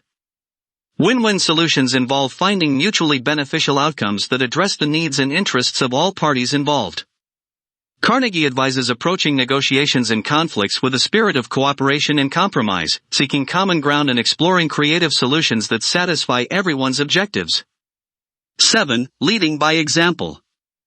Carnegie underscores the importance of leading by example in inspiring cooperation from others. Leaders who demonstrate integrity, empathy, and effective communication inspire trust and confidence, encouraging others to follow their lead. He suggests modeling cooperative behavior and fostering a culture of collaboration and teamwork in organizations and relationships. 8. Practical applications. The chapter provides practical tips for applying these principles in various situations, such as workplace dynamics, team projects, and personal relationships. For example, in the workplace, foster a culture of collaboration by encouraging open communication, recognizing employees' contributions, and seeking their input on decision-making. In personal relationships, build rapport and trust by showing appreciation, demonstrating empathy, and communicating openly and honestly. 9. Long-term benefits. Carnegie highlights the long-term benefits of gaining cooperation from others. By fostering positive relationships, open communication, and mutual respect, you can achieve shared goals and objectives, resolve conflicts effectively, and build a supportive and harmonious environment. This principle is essential for effective leadership and relationship building, providing a framework for achieving success and fulfillment in all areas of life. Conclusion. The chapter How to Get Cooperation underscores the importance of understanding, empathy, and effective communication in gaining cooperation from others. By building rapport, showing appreciation, and demonstrating genuine interest in others' perspectives, you can inspire collaboration and teamwork that leads to success and fulfillment. This principle is essential for effective leadership and relationship building, providing a framework for achieving shared goals and objectives and resolving conflicts constructively. This detailed summary captures the essence of the chapter, reflecting Dale Carnegie's timeless advice on the art of gaining cooperation from others. Through understanding and applying these principles, you can enhance your ability to foster positive relationships, facilitate collaboration, and achieve success in all areas of life. Chapter 17. A formula that will work wonders for you. Main idea. The central theme of this chapter is the importance of fostering positive interpersonal relationships through empathy, understanding, and genuine interest in others. Carnegie introduces a simple yet powerful formula for building rapport and influencing others positively, showing genuine interest in others, remembering their names, and making them feel important.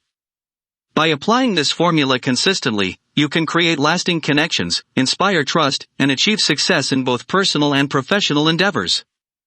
Key points and detailed analysis. 1. The power of genuine interest. Carnegie begins by emphasizing the transformative power of genuine interest in others. Showing curiosity and empathy toward others' experiences, interests, and perspectives fosters a sense of connection and rapport.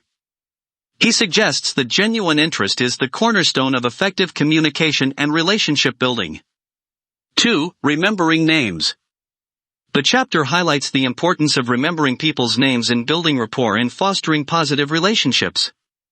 Addressing individuals by their names shows respect and recognition, making them feel valued and appreciated. Carnegie advises making a conscious effort to remember people's names and using them regularly in conversation. 3. Making others feel important. Carnegie stresses the significance of making others feel important in interpersonal interactions.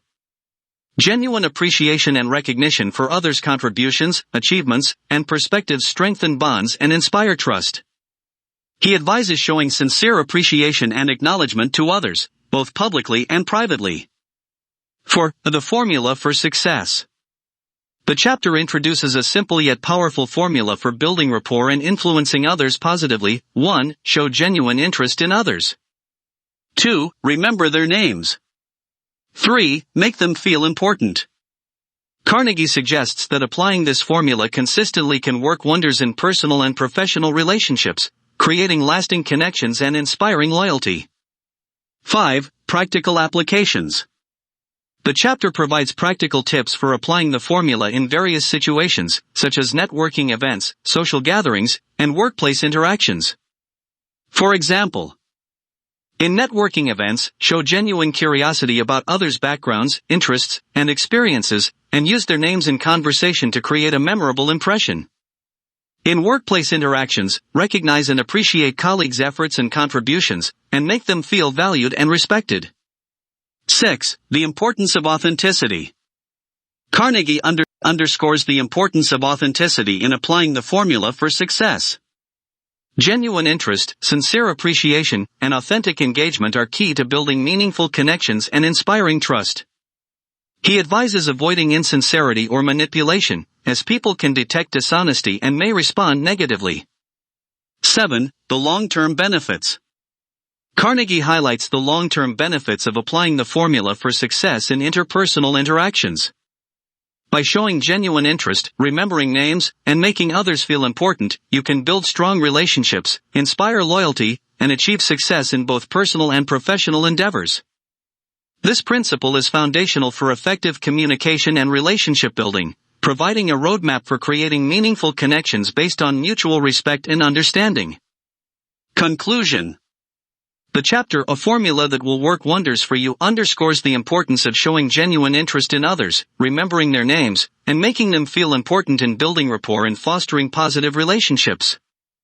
By applying this simple yet powerful formula consistently, you can create lasting connections, inspire trust, and achieve success in both personal and professional endeavors.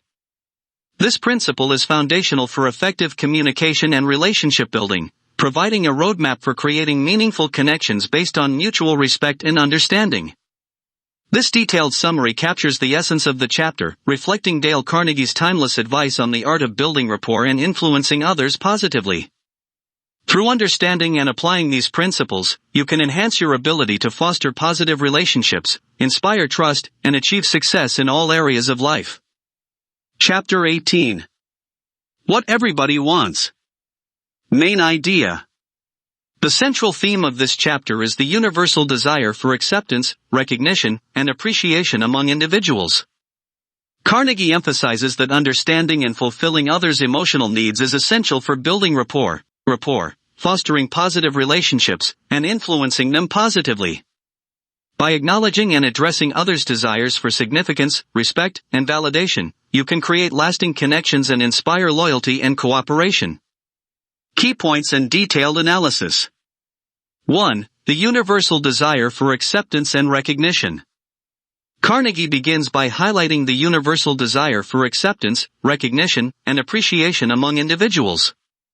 Regardless of age, culture, or background, people crave validation and acknowledgement for their contributions and efforts. He suggests that understanding and fulfilling these emotional needs is crucial for building trust and fostering positive relationships. 2. The importance of significance and respect. The chapter discusses the significance of recognizing others' desire for significance and respect. Feeling valued and respected enhances individuals' sense of self-worth and fosters a positive self-image.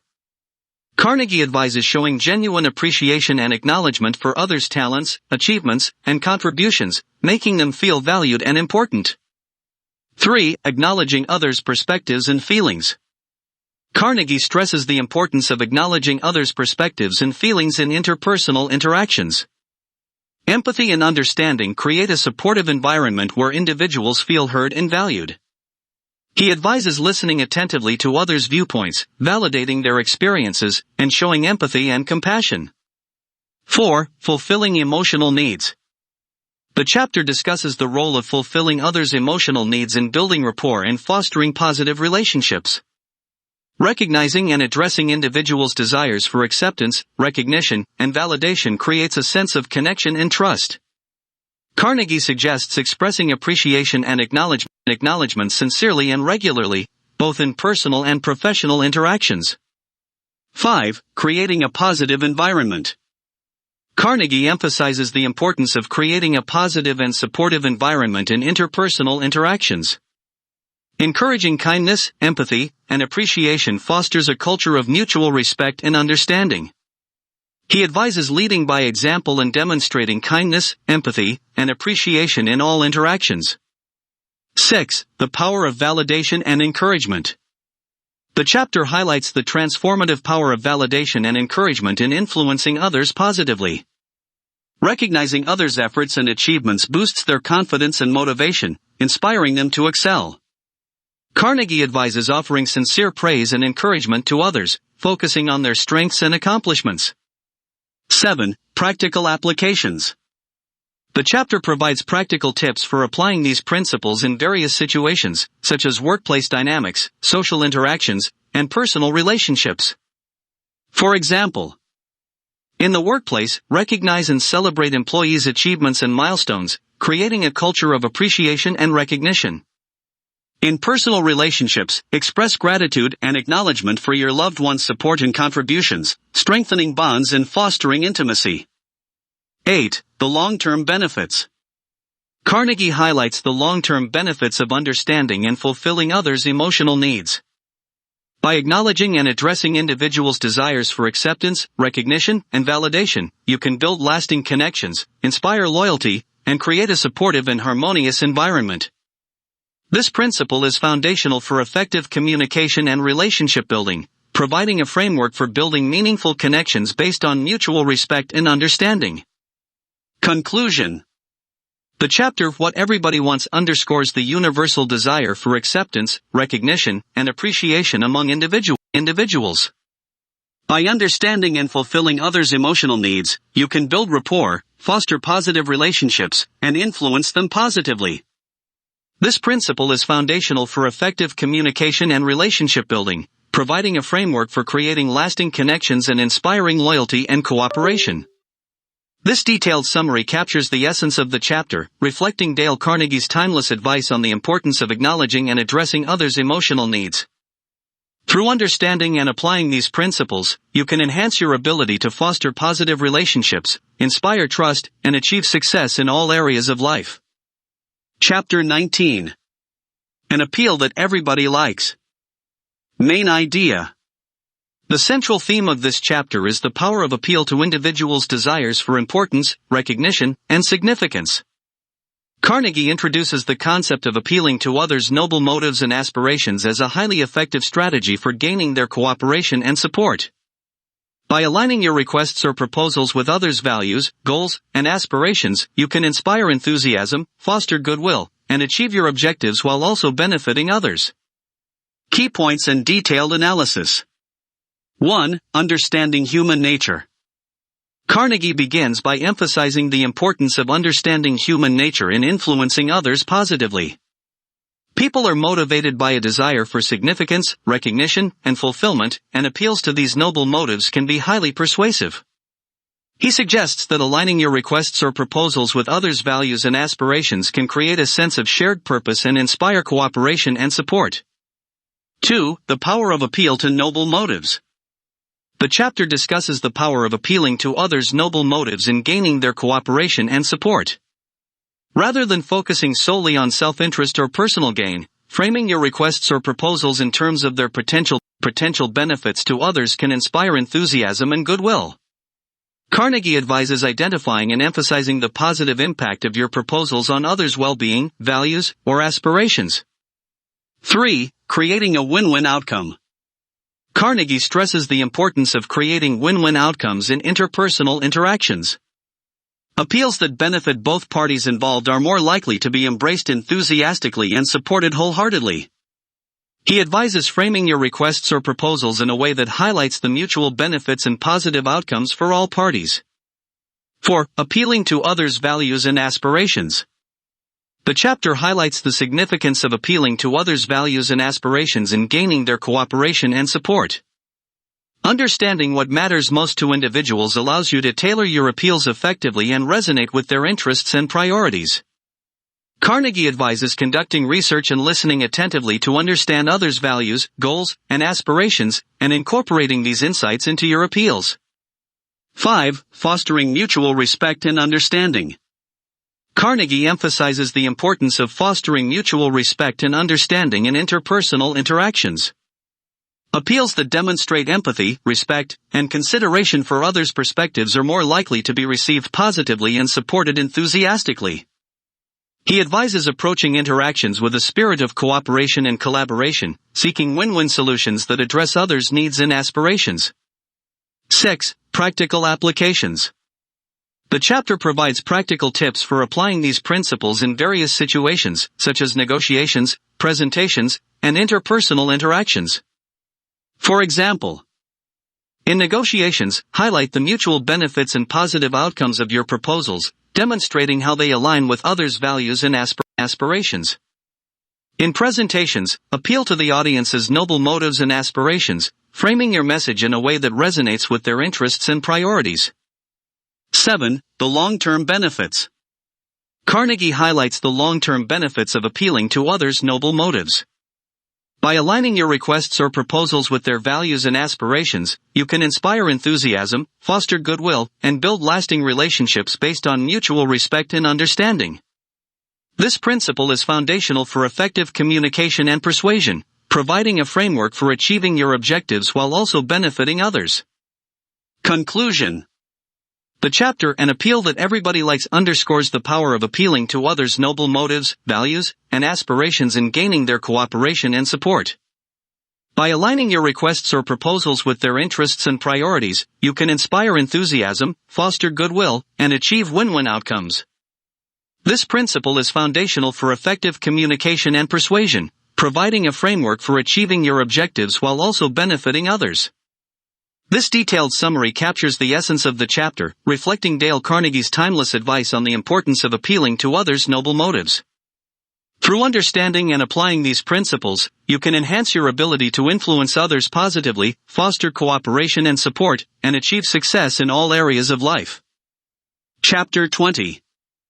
The movies do it. TV does it. Why don't you do it? Main idea. The central theme of this chapter is the power of storytelling and visual imagery in capturing attention, engaging emotions, and influencing others. Carnegie emphasizes that incorporating storytelling techniques into your communication can enhance your ability to connect with others, convey your message effectively, and inspire action. By crafting compelling narratives, using vivid language, and appealing to emotions, you can make your ideas more memorable, persuasive, and impactful. Key points and detailed analysis. 1. The power of storytelling. Carnegie begins by highlighting the power of storytelling in capturing attention and engaging emotions. Stories have the ability to evoke empathy, spark curiosity, and create a memorable impression on the audience. He suggests that incorporating storytelling techniques into your communication can make your message more compelling and persuasive.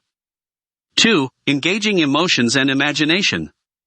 The chapter discusses the importance of engaging emotions and imagination in communication.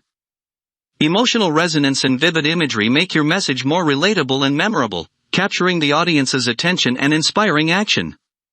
Carnegie advises using descriptive language, sensory details, and personal anecdotes to bring your stories to life and evoke a strong emotional response. 3. Making ideas more memorable. Carnegie emphasizes the role of storytelling in making ideas more memorable and impactful. Stories provide context and meaning to abstract concepts, making them easier to understand and remember. He advises using storytelling as a tool for simplifying complex ideas, illustrating key points, and reinforcing important messages. 4. Building rapport and connection. The chapter highlights the role of storytelling in building rapport and connection with the audience. Shared narratives create a sense of camaraderie and shared experience, fostering a deeper connection and understanding. Carnegie advises sharing personal stories and experiences that resonate with the audience's interests and concerns, demonstrating empathy and authenticity. 5. Inspiring action and change. Carnegie stresses the importance of storytelling in inspiring action and change. Compelling narratives have the power to motivate and inspire others to take action, whether it's making a purchase, supporting a cause, or changing behavior. He advises crafting stories that appeal to the audience's values, aspirations, and desires, showing how your message aligns with their goals and interests. 6. Practical applications. The chapter provides practical tips for incorporating storytelling into various communication contexts, such as presentations, sales pitches, and interpersonal interactions. For example, in presentations, use storytelling to introduce key concepts, illustrate real-world examples, and engage the audience's emotions and imagination. In sales pitches, share success stories and customer testimonials that demonstrate the benefits of your product or service in action. 7. The long-term benefits. Carnegie highlights the long-term benefits of incorporating storytelling into your communication. By engaging emotions, capturing attention, and inspiring action, storytelling can enhance your ability to connect with others, convey your message effectively, and achieve your objectives. This principle is foundational for effective communication and persuasion, providing a powerful tool for making your ideas more memorable, persuasive, and impactful. Conclusion. The chapter "The Movies Do It. TV Does It. Why Don't You Do It?" underscores the power of storytelling in capturing attention, engaging emotions, and influencing others. By incorporating storytelling techniques into your communication, you can make your message more compelling, memorable, and persuasive. This principle is foundational for effective communication and persuasion, providing a powerful tool for connecting with others, conveying your message effectively, and achieving your objectives. This detailed summary captures the essence of the chapter, reflecting Dale Carnegie's timeless advice on the importance of storytelling and communication. Through understanding and applying these principles, you can enhance your ability to engage emotions, capture attention, and inspire action, making your ideas more memorable, persuasive, and impactful. Chapter 21. When nothing else works, try this. Main idea. The central theme of this chapter is the importance of diplomacy, compromise, and empathy in resolving conflicts and achieving mutual understanding. Carnegie introduces the principle of seeking common ground and finding areas of agreement as a last resort when faced with stubborn opposition or deadlock. By demonstrating empathy, flexibility, and a willingness to compromise, you can diffuse tensions, build rapport, and create opportunities for cooperation and resolution. Key points and detailed analysis. 1. The challenge of stubborn opposition. Carnegie begins by acknowledging the challenge of dealing with stubborn opposition or deadlock in interpersonal interactions. Despite our best efforts to persuade or reason with others, there are times when traditional approaches fail to yield results. He suggests that in such situations, it's essential to adopt a diplomatic and flexible approach to find common ground and foster mutual understanding. 2. Seeking common ground. The chapter discusses the principle of seeking common ground as a last resort when faced with stubborn opposition. Finding areas of agreement or shared interests can create a foundation for constructive dialogue and conflict resolution. Carnegie advises identifying common goals, values, or concerns that both parties can agree upon, using them as a starting point for negotiation and compromise. 3. Demonstrating empathy and understanding. Carnegie stresses the importance of demonstrating empathy and understanding in resolving conflicts. Putting yourself in the other person's shoes and acknowledging their perspective can diffuse tension and create a supportive environment for dialogue. He advises listening attentively to the other party's concerns, validating their feelings, and showing genuine interest in finding mutually acceptable solutions. 4. Fostering a spirit of cooperation. The chapter highlights the significance of fostering a spirit of cooperation and collaboration in resolving conflicts. Rather than focusing on winning or being right, prioritize building rapport and creating opportunities for mutual benefit. Carnegie advises reframing conflicts as opportunities for growth and learning, seeking win-win solutions that address the needs and interests of all parties involved. 5. Finding opportunities for compromise. Carnegie emphasizes the role of compromise in resolving conflicts and achieving mutual understanding. Flexibility and willingness to adjust your position can break deadlock and create momentum toward resolution. He advises identifying areas where concessions can be made without compromising core values or principles, using them as leverage to facilitate agreement. 6. Practical applications. The chapter provides practical tips for applying these principles in various situations, such as negotiations, workplace conflicts, and personal relationships. For example, in negotiations, focus on finding common ground and building rapport with the other party, rather than engaging in adversarial tactics. In workplace conflicts, seek opportunities for compromise and collaboration, emphasizing the shared goals and interests of both parties. In personal relationships, prioritize empathy and understanding, seeking to resolve conflicts through open and honest communication. 7. The long-term benefits. Carnegie highlights the long-term benefits of adopting a diplomatic and flexible approach to conflict resolution.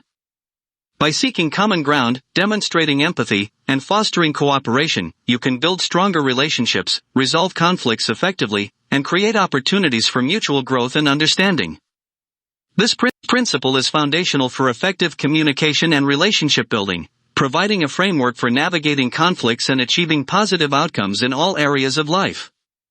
Conclusion. The chapter When Nothing Else Works, Try This underscores the importance of diplomacy, compromise, and empathy in resolving conflicts and achieving mutual understanding.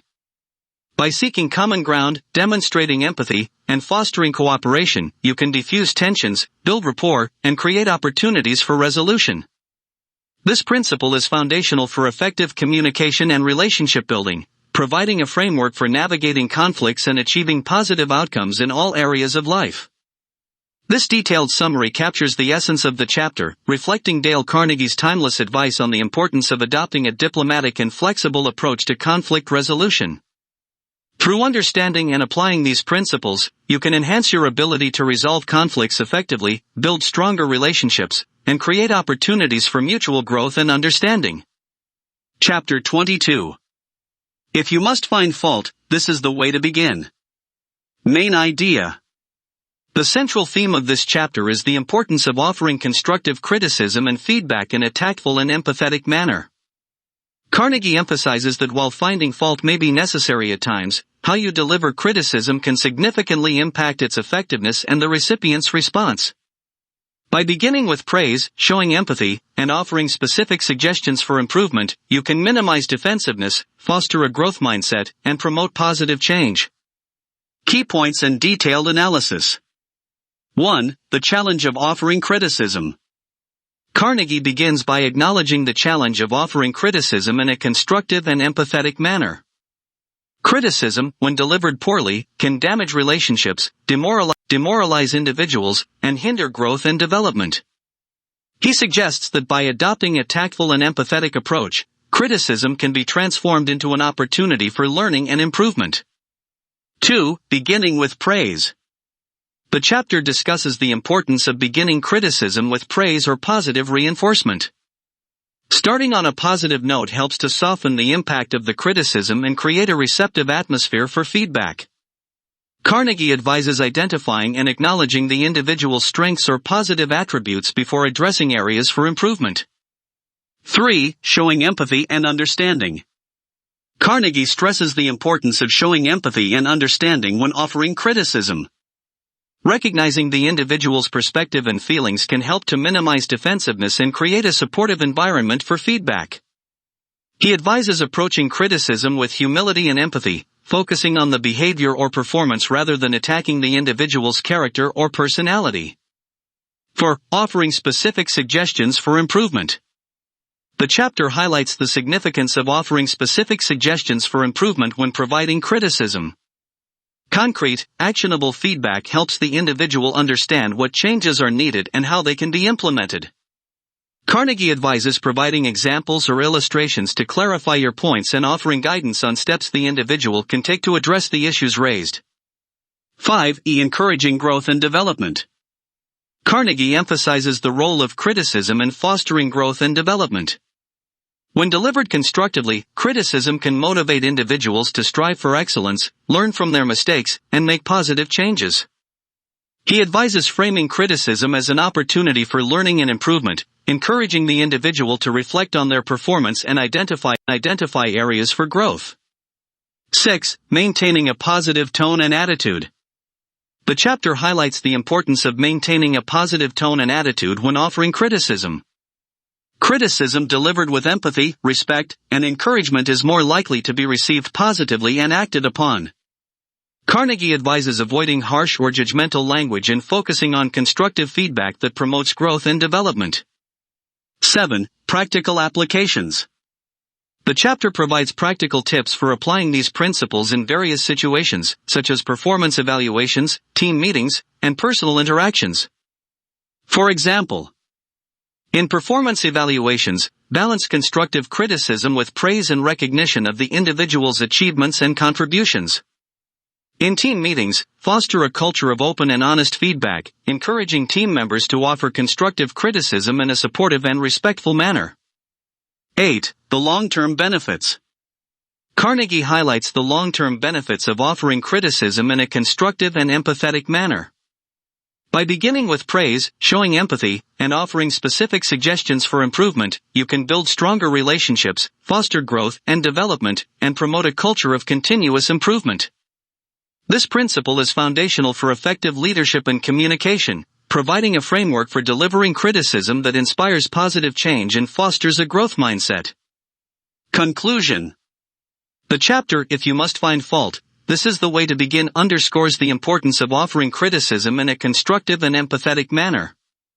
By beginning with praise, showing empathy, and offering specific suggestions for improvement, you can minimize defensiveness, foster growth and development, and promote positive change. This principle is foundational for effective leadership and communication, providing a framework for delivering criticism that inspires positive change and fosters a growth mindset. This detailed summary captures the essence of the chapter, reflecting Dale Carnegie's timeless advice on the importance of offering criticism in a constructive and empathetic manner. Through understanding and applying these principles, you can enhance your ability to provide feedback that inspires growth, fosters learning, and promotes positive change in all areas of life. Chapter 23. How to criticize and not be hated for it. Main idea. The central theme of this chapter is the art of offering criticism in a constructive and empathetic manner.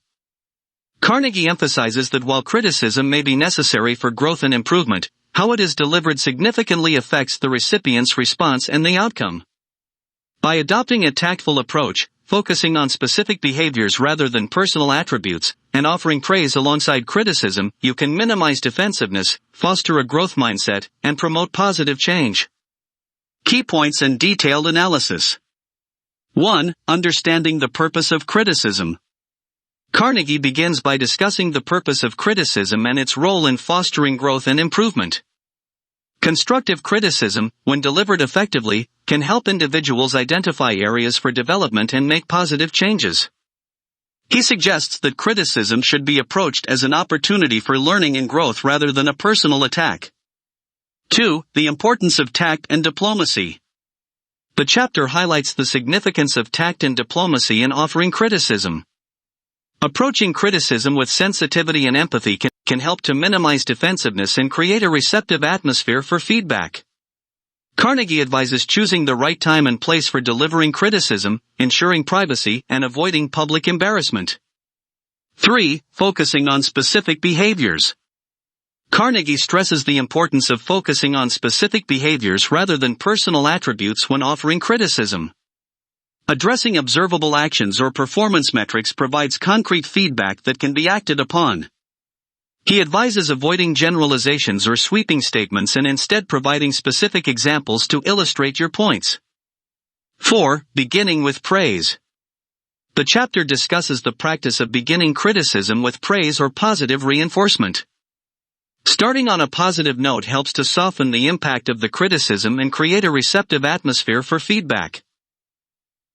Carnegie advises identifying and acknowledging the individual's strengths or positive attributes before addressing areas for improvement.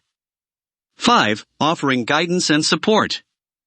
Carnegie emphasizes the importance of offering guidance and support alongside criticism. Rather than simply pointing out flaws, provide suggestions for improvement and offer assistance in implementing changes. He advises framing criticism as an opportunity for growth and development, encouraging the individual to reflect on their performance and identify areas for improvement. 6. Maintaining a respectful tone and attitude. The chapter highlights the importance of maintaining a respectful tone and attitude when offering criticism. Criticism delivered with empathy, respect, and encouragement is more likely to be received positively and acted upon. Carnegie advises avoiding harsh or judgmental language and focusing on constructive feedback that promotes growth and development. 7. Encouraging open communication. Carnegie stresses the importance of encouraging open communication and dialogue when offering criticism. Create a safe space for individuals to share their thoughts and concerns, and be receptive to feedback and suggestions for improvement. He advises fostering a culture of continuous improvement where feedback is valued and used to drive positive change. 8. Practical applications. The chapter provides practical tips for applying these principles in various situations, such as performance evaluations, team meetings, and personal interactions. For example, in performance evaluations, balance constructive criticism with praise and recognition of the individual's achievements and contributions.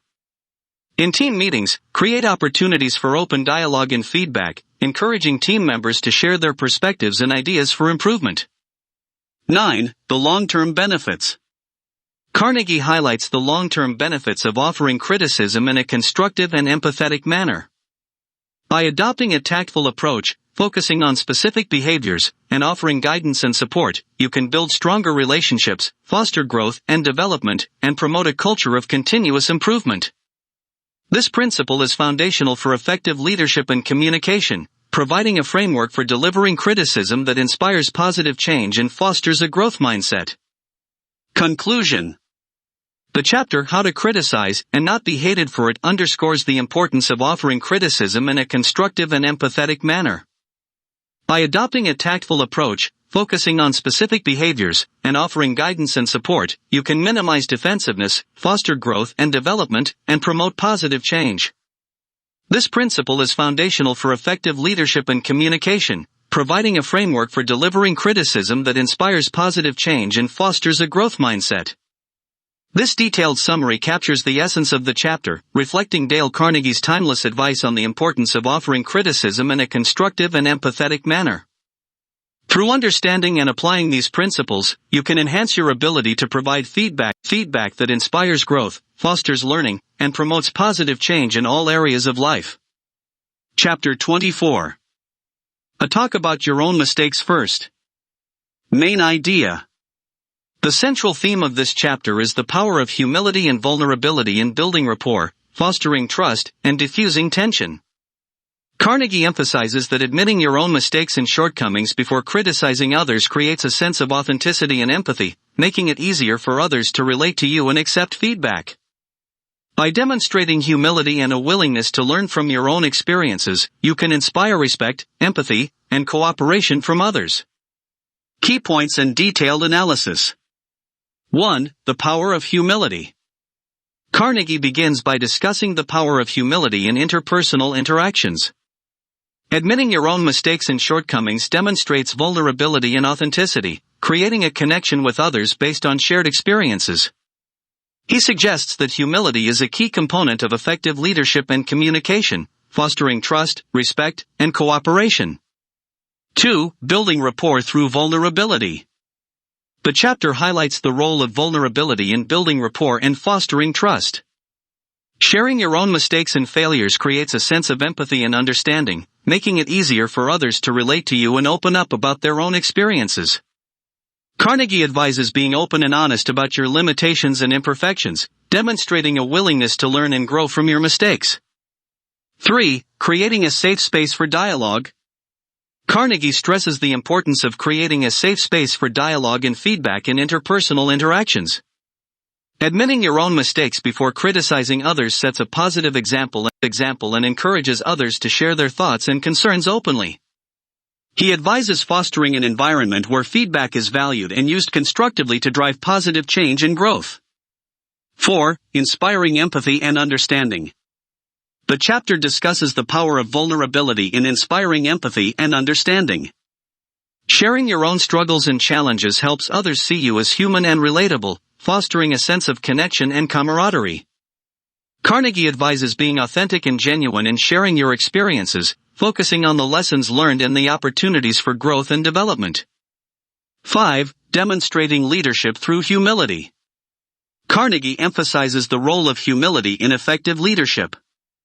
Leaders who admit their own mistakes and shortcomings inspire trust and respect from their team members, creating a culture of openness, honesty, and accountability. He advises leaders to lead by example, demonstrating humility and vulnerability in their interactions with others and encouraging a culture of continuous learning and improvement. 6. Practical applications.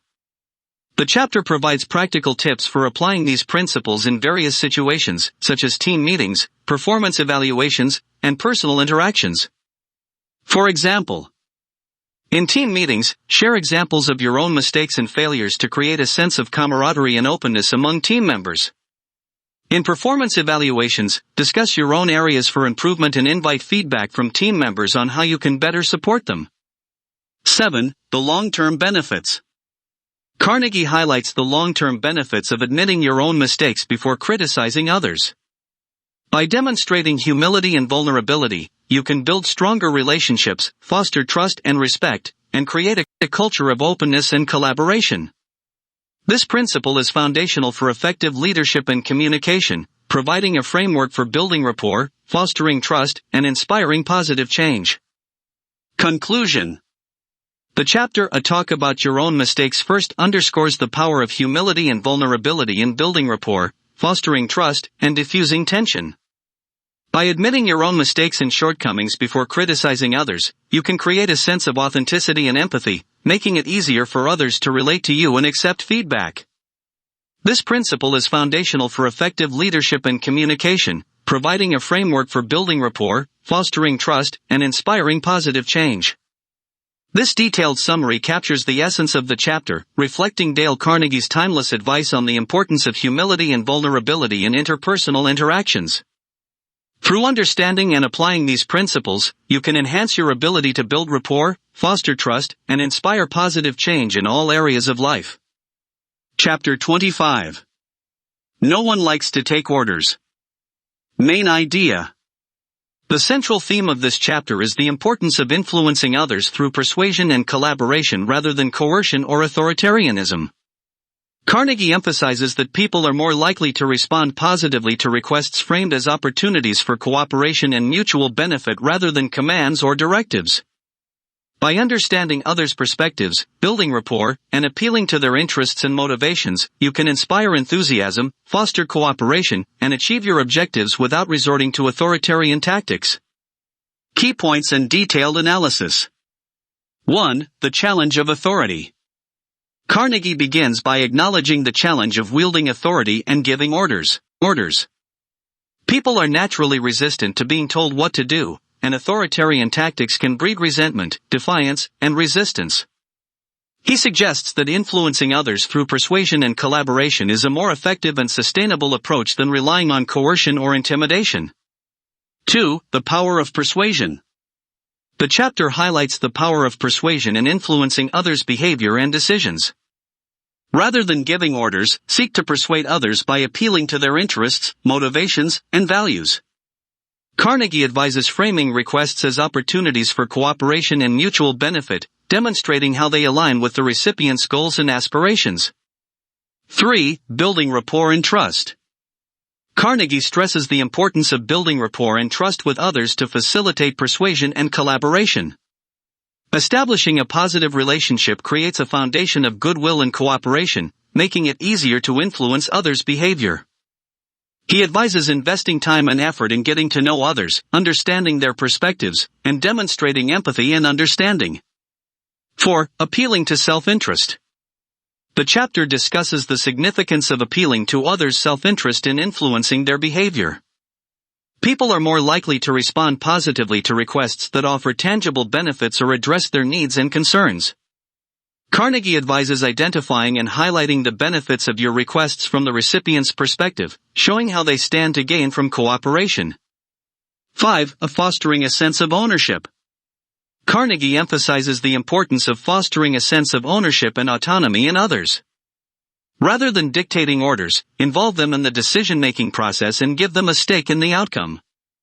He advises seeking input and feedback from others, valuing their contributions, and empowering them to take ownership of their actions. 6. Leading by example. The chapter highlights the significance of leading by example in influencing others' behavior. Actions speak louder than words, and demonstrating integrity, competence, and empathy inspires trust and respect.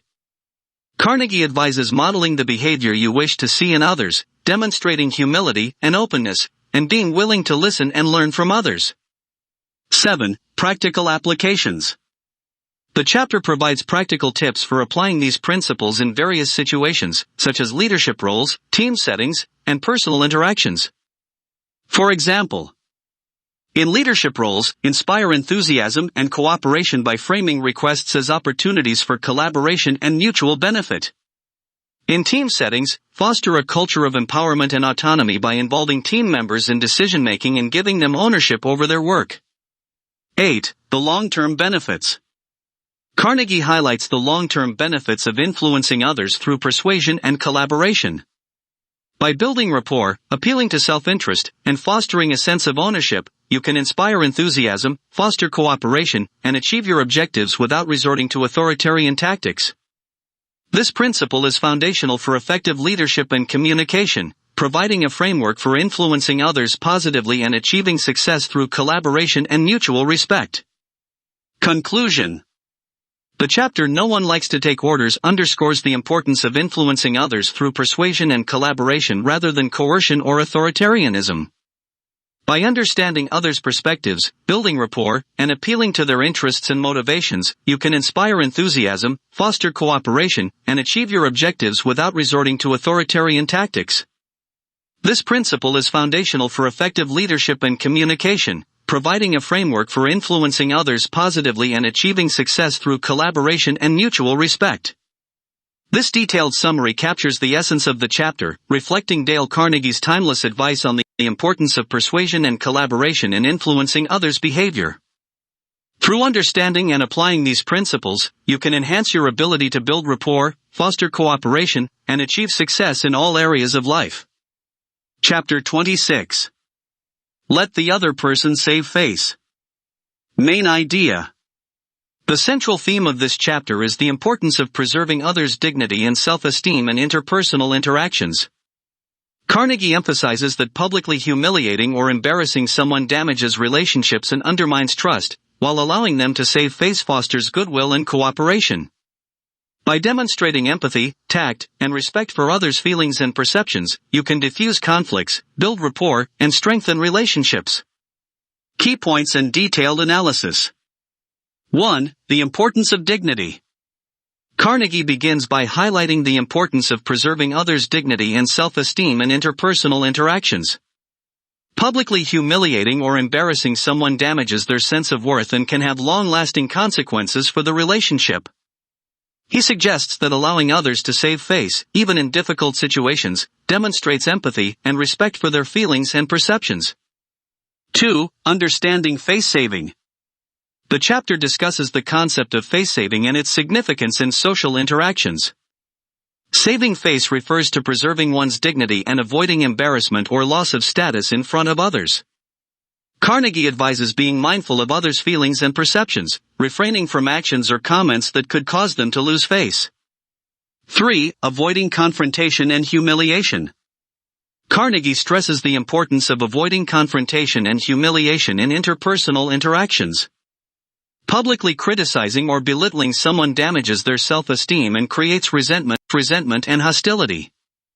He advises addressing conflicts or disagreements privately and tactfully, allowing the other person to save face and maintain their dignity. 4. Using tact and diplomacy.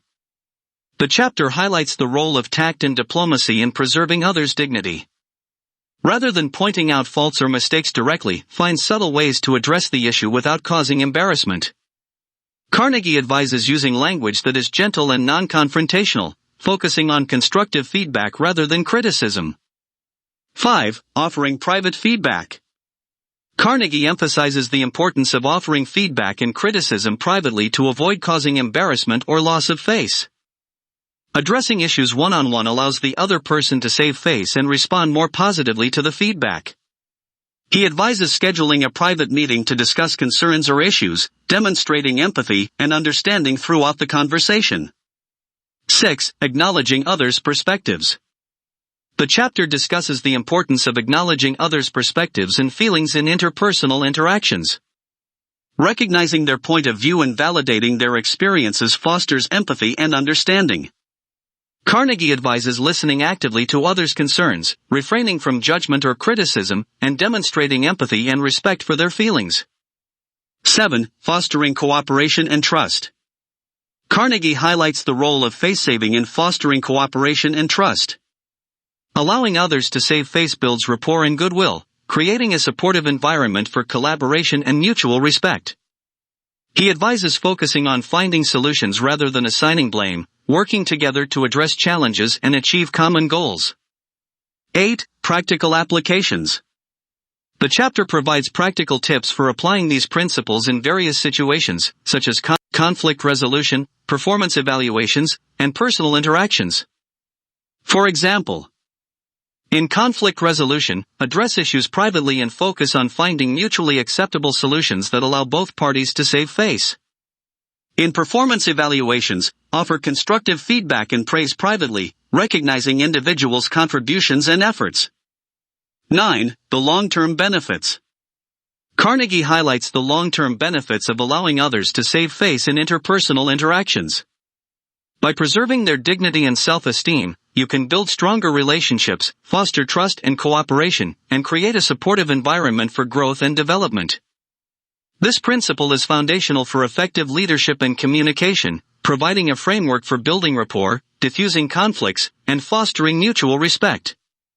Conclusion.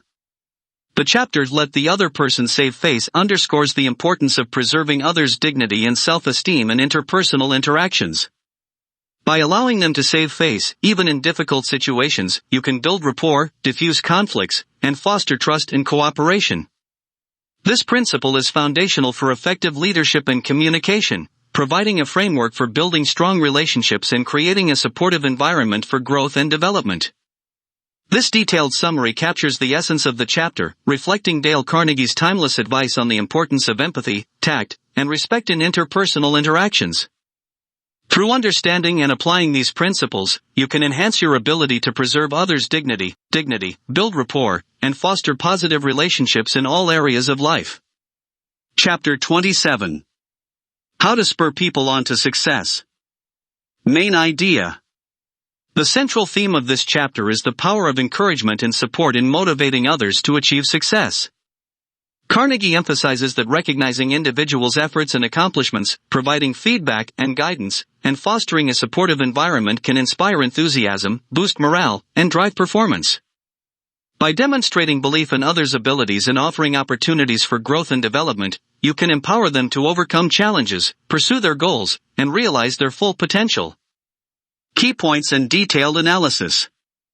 1. The importance of encouragement. Carnegie begins by highlighting the importance of encouragement in motivating others to succeed. Recognizing individuals' efforts and accomplishments boosts morale, inspires confidence, and fosters a sense of accomplishment.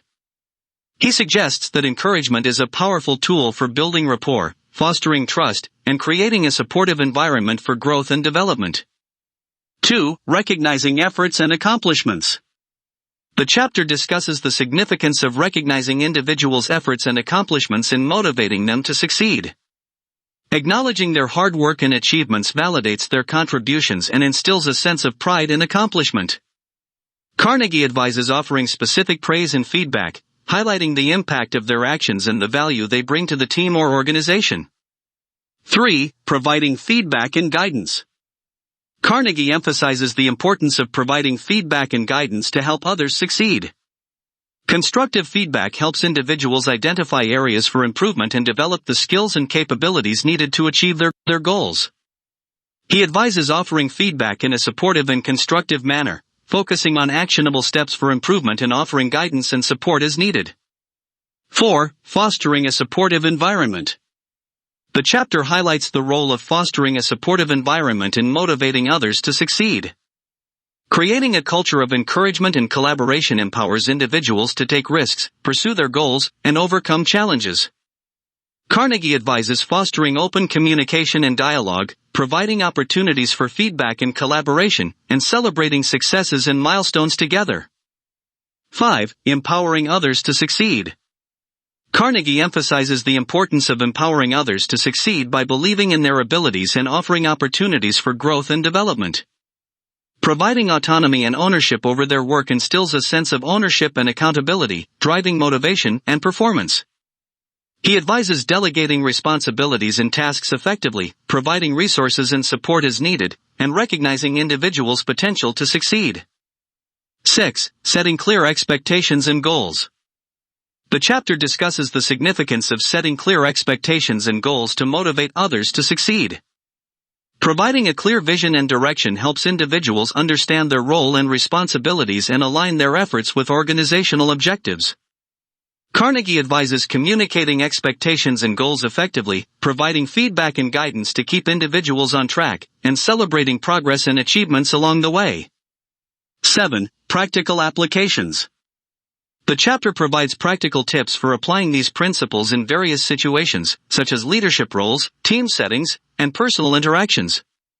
For example, in leadership roles, inspire enthusiasm and commitment by recognizing individuals' efforts and accomplishments and providing opportunities for growth and development.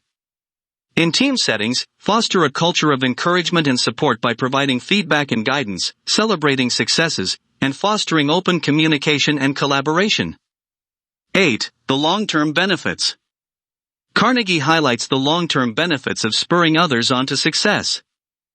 By recognizing their efforts and accomplishments, providing feedback and guidance, and fostering a supportive environment, you can inspire enthusiasm, boost morale, and drive performance.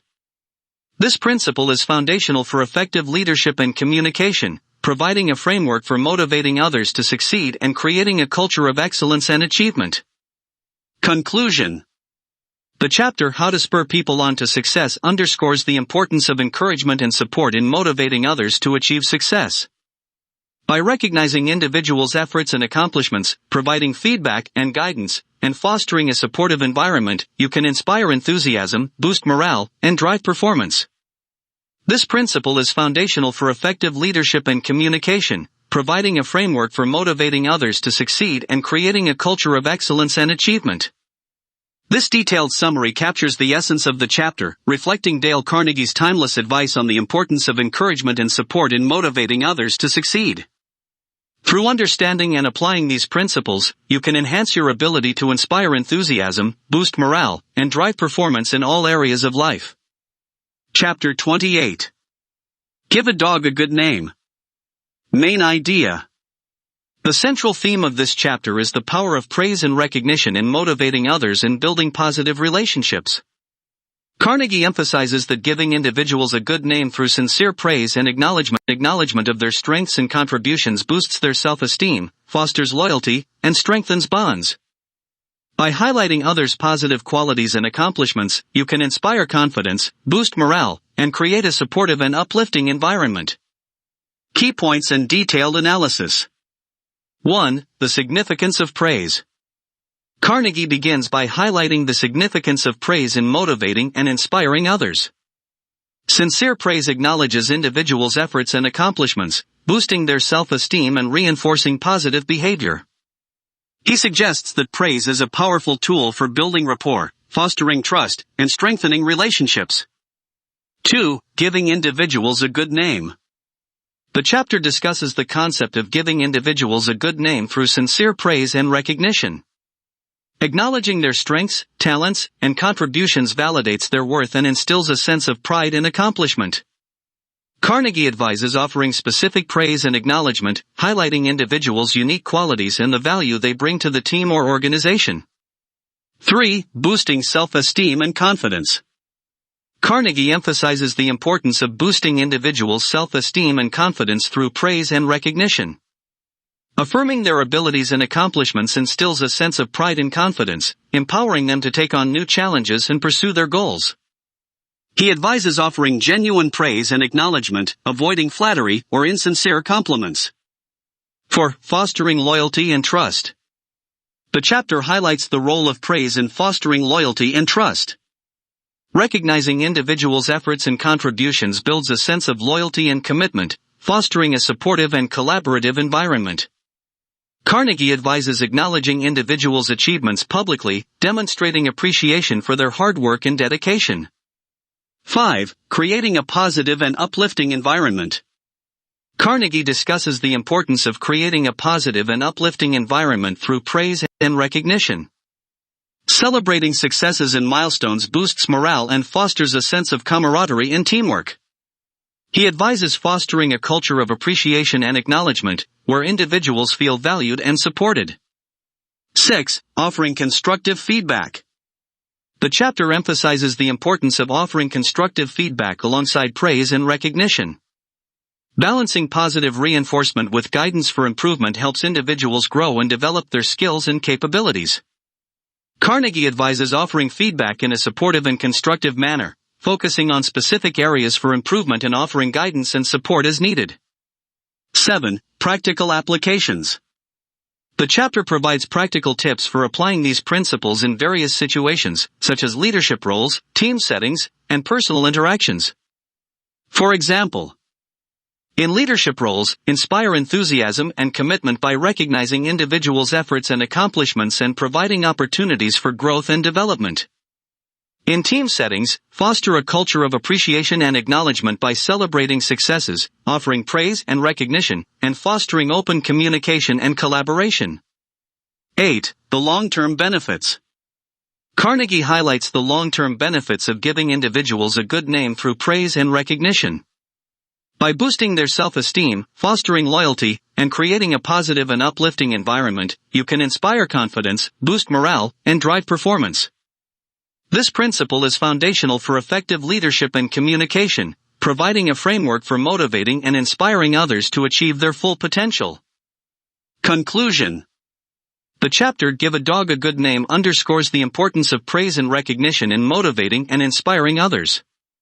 By giving individuals a good name through sincere praise and acknowledgement of their strengths and contributions, you can boost their self-esteem, foster loyalty, and create a positive and uplifting environment. This principle is foundational for effective leadership and communication, providing a framework for motivating and inspiring others to achieve their full potential.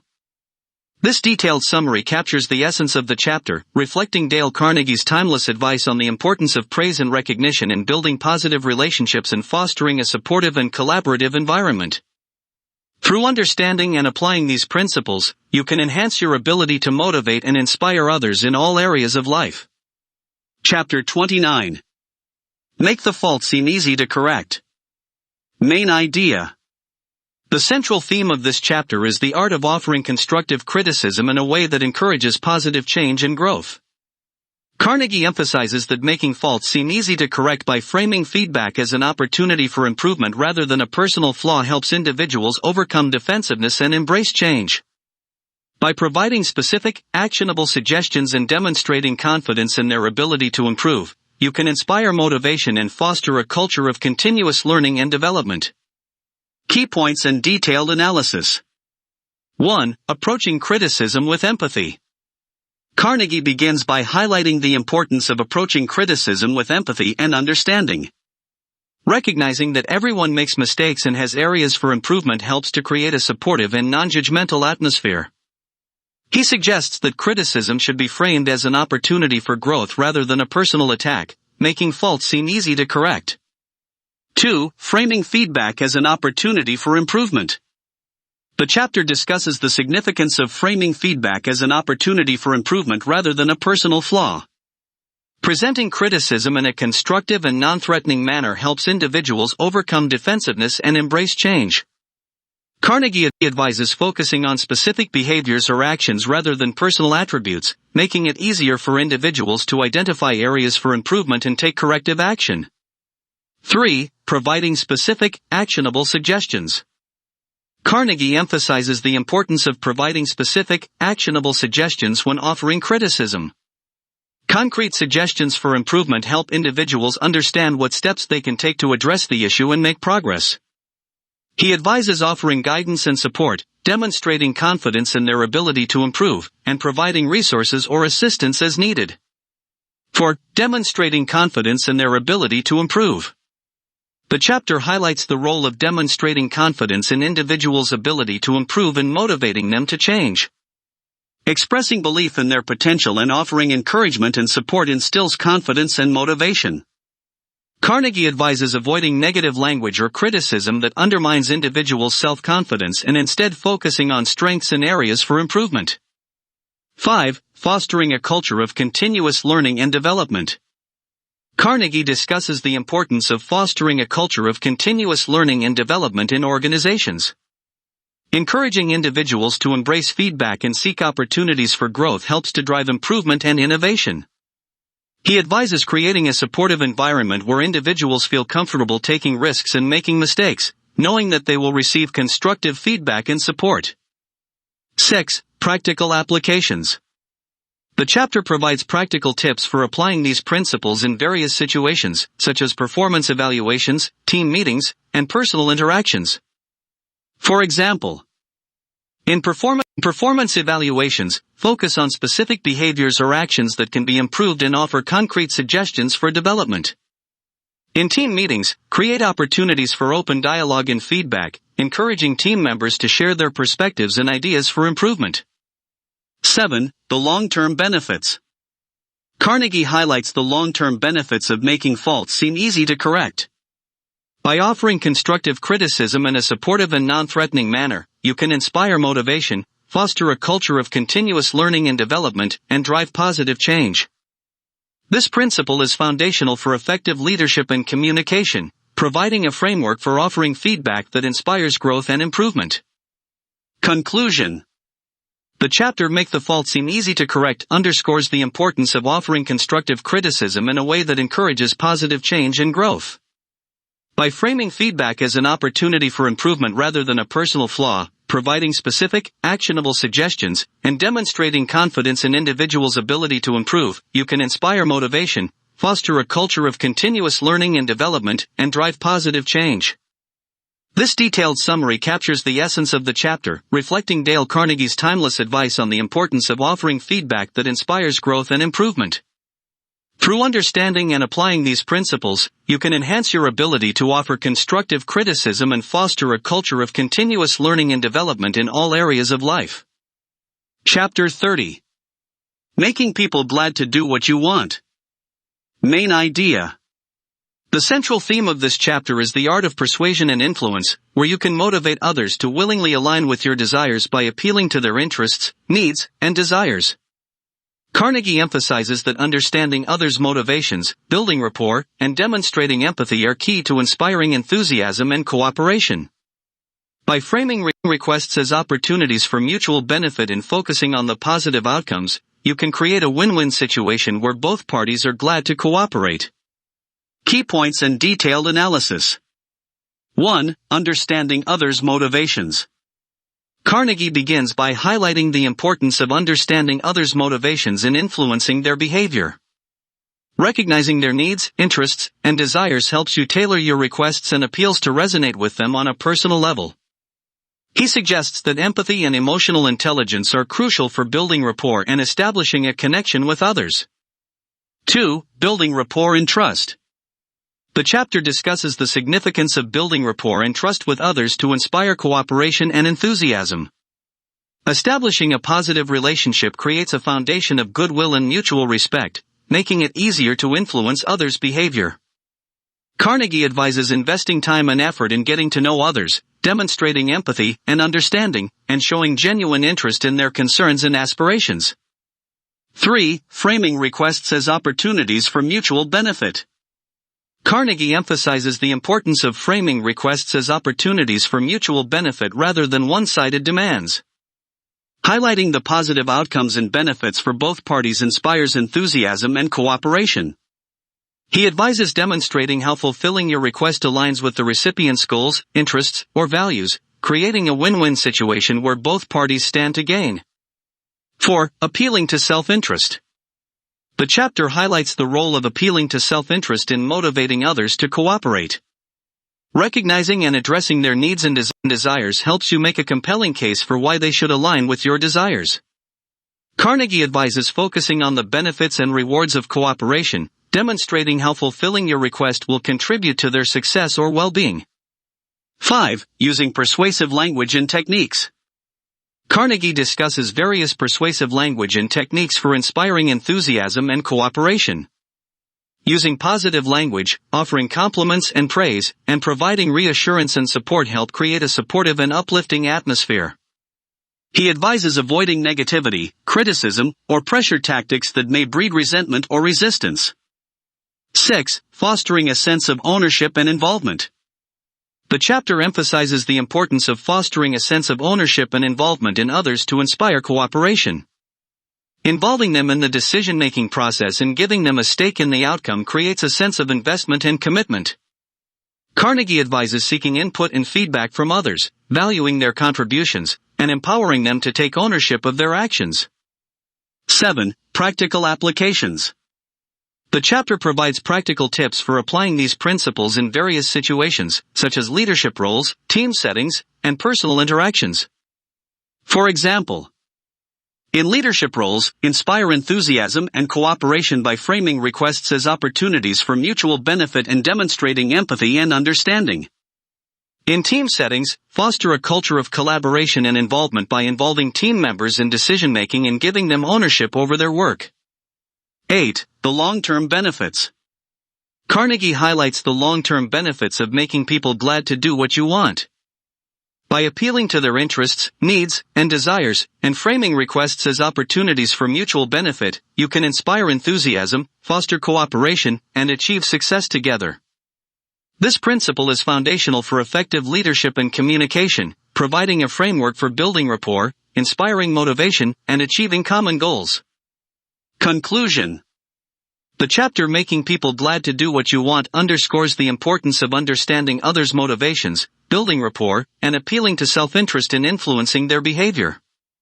By framing requests as opportunities for mutual benefit, demonstrating empathy and understanding, and fostering a sense of ownership and involvement, you can inspire enthusiasm, foster cooperation, and achieve success together. This principle is foundational for effective leadership and communication, providing a framework for building positive relationships and achieving common goals. This detailed summary captures the essence of the chapter, reflecting Dale Carnegie's timeless advice on the art of persuasion and influence. Through understanding and applying these principles, you can enhance your ability to inspire enthusiasm, foster cooperation, and achieve success in all areas of life.